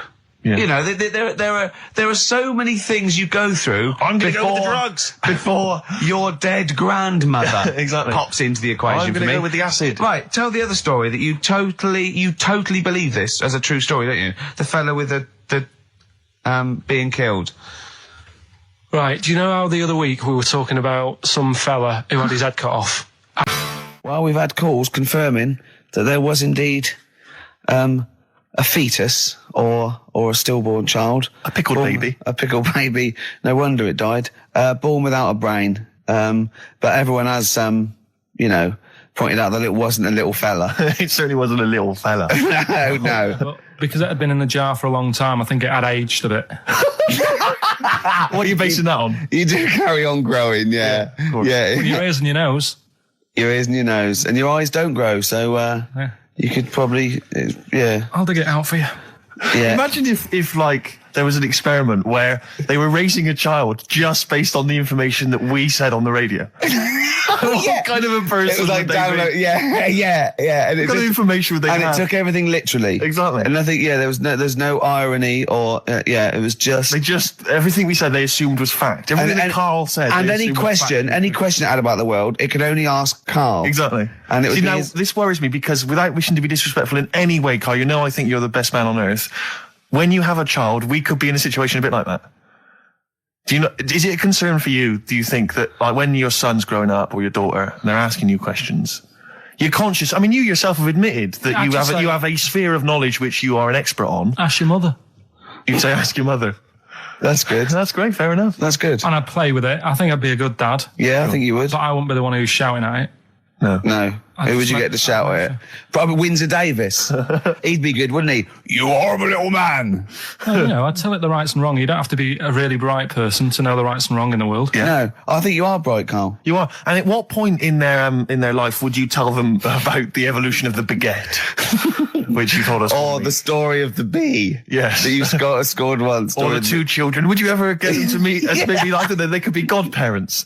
The friends you had at school. Yeah, with webbed the hands. big heads and Big webbed heads. They hands. weren't my friends. That weren't friends. I wish we could track them down. Oh, that'd be great. I imagine they're in a zoo.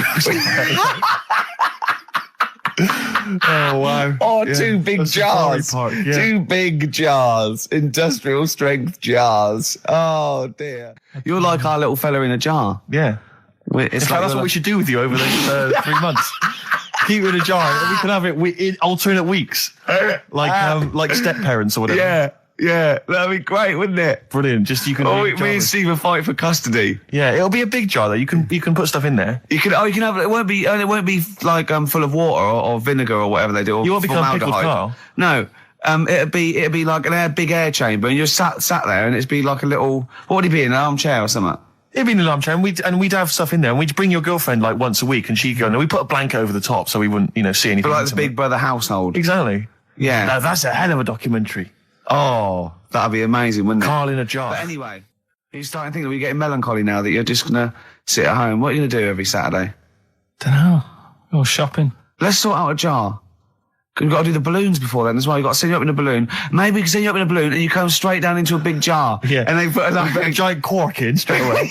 yeah, and there's a big chair. I tell you what we could do. We could set you adrift like Robinson Crusoe set the ball and see where you end up. If you find me, yeah. Oh, you might go to an uninhabited island or something. People are phoning to in go about into anything space. now, Rick. Yeah. We asked them to phone in about the jar thing.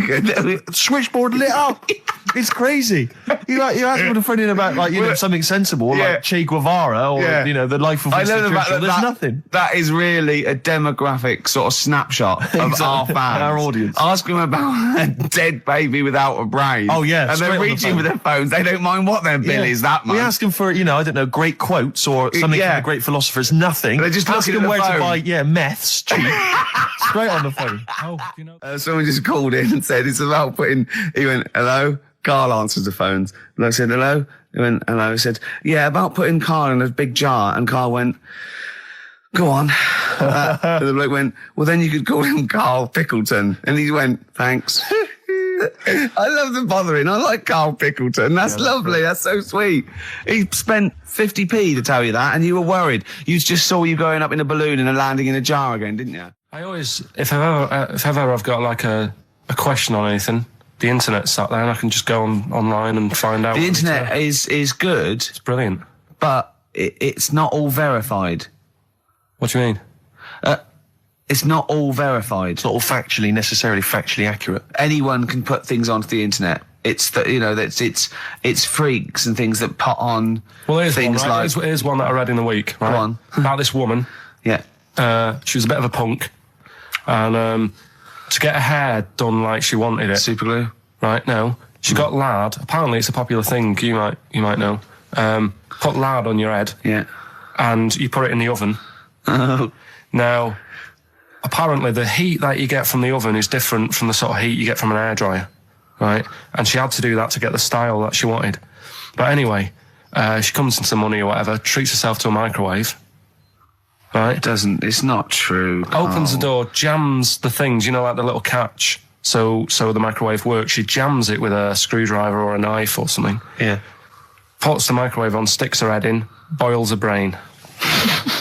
Don't be ridiculous. Right? Well, why is that ridiculous? Boils her brain. She boiled her brain. She boiled her brain. And this is what's good about the internet. I went straight from that, and there was a subject about brains. And do you know that Russell Crowe, when he dies, is giving his brain to charity or something, some sort of some people who can do stuff with it. She gave hers to Pot Noodle.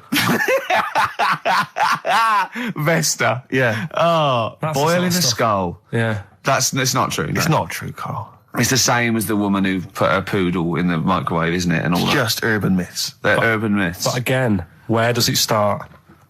Someone made it up Yeah. for a laugh. They're just too convenient urban myths. Everyone's you can tell an urban myth's not true because it's always this happened to a mate of mine, and when you say what happened then, they go, don't know, that was it. Was it? Was that it? Was it? Someone boiled a brain and that was it. There was no more story. Well, Were there any dates, Have you ever- locations, times? I think it was in Belgium. There's that one that a bloke, right, was going to get a phone call at 4 o'clock to find out if his business was, okay, right? And if he didn't get the phone call, he knew he was broke, destitute. So dead on 4 o'clock, the phone didn't ring, so he went up to the roof, his office, and he jumped off to commit suicide. And as he was passing his window, the phone was ringing. Oh, no. Carl, it didn't happen. Didn't happen. Think it through. Think it through. Who told that story? Who told that story? As he hit the pavement at 120 miles an hour. He's the only person who could have known that series of incidents. Also, why didn't And he he's wait? dead. As his life's at stake, why didn't he wait till 5 past? I'm going to give it 5 minutes just in Just case. in case the lines are busy. Yeah. And what sort of bloke goes out, I'll call you at 4, okay, if your business, well, call me anyway. No. If I don't call exactly 4, then, you commit suicide. Commit suicide. I would, because if I don't call at 4, that's the end of it. Well, call me anyway. No, that's not the way I work. Why can't you just call me and tell me the other way? Well, I'm telling you how I do it. If you're bust, I don't call. Can't you just call to verify in case something goes wrong? What if it's engaged? It won't be engaged. Just commit suicide at 4, please. It didn't happen, Carl. The other one, right? A bloke, right? He's on a train station, and I'll tell you how I heard it. He's waiting for a cruise station, whatever, and he shits himself. As you do. And so he goes, my train's in 5 minutes, so he runs across to Millets and goes, quick, Levi's 36. The bloke just puts it in a bag, he runs onto the train, he goes into the toilet, takes his trousers and pants off. He's soiled. Yes, throws them out of the window. I won't be needing those again. Cleans himself off, open the bags, it's a jacket. Oh. No, it didn't happen, Carl. At what point did he go into it and go, quick, Levi's 36? And the bloke went, sorry, Levi's 36, what, a pair? No, shall I wrap them? Them? It? Shall I wrap? Just wrap whatever it is. Do you want to look? No, I'm not looking when you're putting it in the bag, please. Right? 36 waist story. So, don't say anything. I've told you 36 Levi's. They put it in a bag and charged me for it. Yeah. I don't want to discuss it further. Yeah. There was one... Here we go. There was one about a woman whose husband died, and she had him cremated. Yeah. And made like a little egg timer out of him. Mm. And she said, I did that so it can still help around the kitchen. Well, that might be true. That might be a joke. That's quite sweet. That might be true. It's a true story, again. It was all... No, not again, because the ones I just told weren't. Nor is the boiling the brains in a bag curry microwave. Head story, true. Yeah. They're too... I think that my new TV is too big, Rick. I said that I know, when he I don't know bought what it. I was thinking. But I can't believe it. He talked about this buying it. He's got a bit of cash now, of course. And what is it? 42 inches? 42-inch plasma screen. What did it cost you? $3,000 or Oh, something? don't tell me. That's Wow, huge. it's 3.5 ridiculous. 3.5 grand. $3,500, big spender. Of course, it's too big. Well, I can't get far enough back in my living room for it. You're meant to be, I think, 4 times the screen size away from it. Really? To get out from the air. So that's 4 times 42 inches you're meant to be sitting away from it, which is impossible. Yeah. Well, I'll have to just get friendly with the neighbours. Yeah, watch it through a hat. Yeah. If that's the case, though, aren't you better off just getting a portable? What? I don't understand that rule. What are you saying? Well, you're meant to be 4 times the screen size away from the TV. But then what's the point in having a big telly if you've got to keep moving further back? Get a portable and sit right next to it. Do see your point. Why do people go to the cinema then? Did you see films that are out yet? Fair enough, he's got you there. Done. I tell you this though, I had it delivered, and are you supposed to tip delivery men?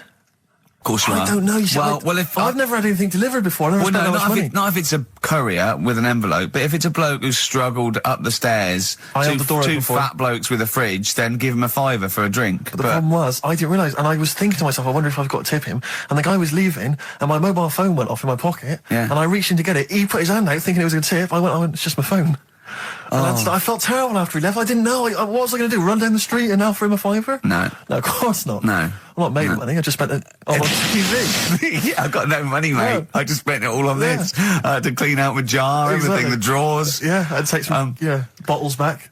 The problem was it took me forever to wire it in. I thought I'm not going to pay for someone to wire it up, So it took me about 3 hours to wire it in, and it was huge. And I got it switched on, and the first program that was on when I got it wired in was Bargain Hunt. I'll tell you this, David Dickinson's tan almost took my eyeballs out. It was incredible. It was like X-rays. So the close. glow. I know, a huge plasma screen with this orange thing coming out, and he keeps turning to the camera, doesn't he? Just to get you. Yeah, he turns away. You get a bit closer. They go, "What's he doing?" He just turns around, takes the cornea off. What do you think, Bargain Hunters? Bargain Hunters.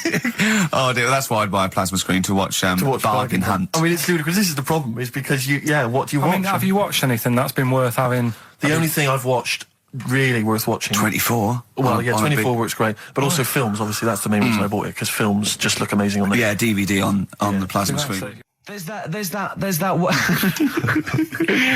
one that a bloke, right, was going to get a phone call at 4 o'clock to find out if his business was, okay, right? And if he didn't get the phone call, he knew he was broke, destitute. So dead on 4 o'clock, the phone didn't ring, so he went up to the roof, his office, and he jumped off to commit suicide. And as he was passing his window, the phone was ringing. Oh no. Carl, it didn't happen. Didn't happen. Think it through. Who told that story? Who told that story? As he hit the pavement at 120 miles an hour. He's the only person who could have known that series of incidents. Also, why didn't he he's dead. as his life's at stake, why didn't he wait till 5 past? I said I'm going to give it 5 minutes just in case. In case the lines are busy. Yeah. And what sort of bloke goes, I'll call you at 4, okay, if your business, well, call me anyway. No. If I don't call exactly 4, then, no, you commit suicide. Commit suicide. I would, because if I don't call at 4, that's the end of it. Well, call me anyway. No, that's not the way I work. Why can't you just call me and tell me the other way? Well, I'm telling you how I do it. If you're bust, I don't call. Can't you just call to verify in case something goes wrong? What if it's engaged? If you want to be engaged, just commit suicide at 4, please. It didn't happen, Carl. What exactly is there then? Is it just a kind of moon? Homeless person told me a dickhead. How did he know? Do you know him? Is that why? He's like the local big issue fella. Oh yeah. And he knows me. He sees me walking up and down the street. Oh, that's how he knew you. Right. So normally I have a bit of a chat with him and that. And I walk past him, and I can be a little bit cheeky with him, because I've been cheeky with him in the past with stuff. You pinched his arse. No, just saying stuff like, "God, you're always there. I mean, you got home to go to," and stuff like that. Yeah, just breaking the ice. No, he knows, and he'd laughed at that last time, so I thought I can be a bit cheeky, right? So he goes, "Do you want a big issue?" I said, "No." He said, "Come on, I've got loads of them," right? So I sort of said, when I was a kid, and I used to do a free paper around the free papers one, I said, "Just put them in the bin and go home." Right? And he went, "Yeah, but how am I going to get any money doing that, you dickhead?" see, I can see his point. He is homeless and having to sell newspapers to get 50p or a quid or whatever. Yeah, and sometimes I treat him, right? And today I didn't have any money. I had a takeaway last night and I normally give them a quid. And I felt bad not being able to do that because I didn't have any money on me last night. Right. I couldn't look him in the eye. Did you explain this to the homeless person, the traumas of the takeaway without the tip?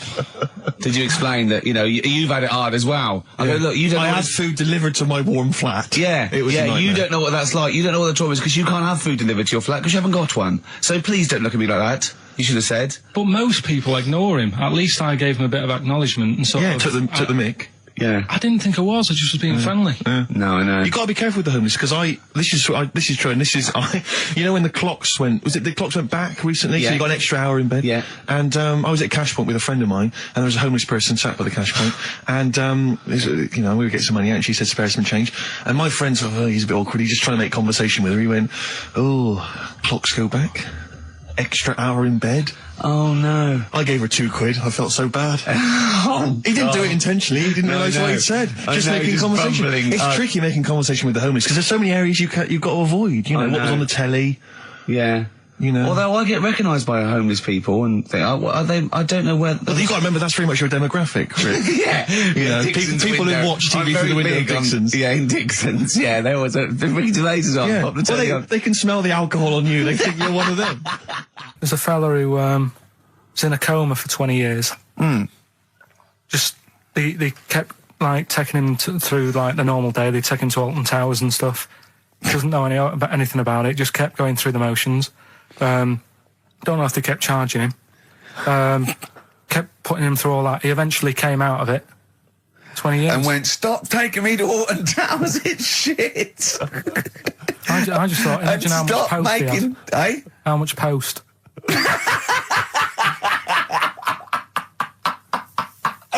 Oh, Did you read about that guy in the paper, Carl? He, sorry, on the internet.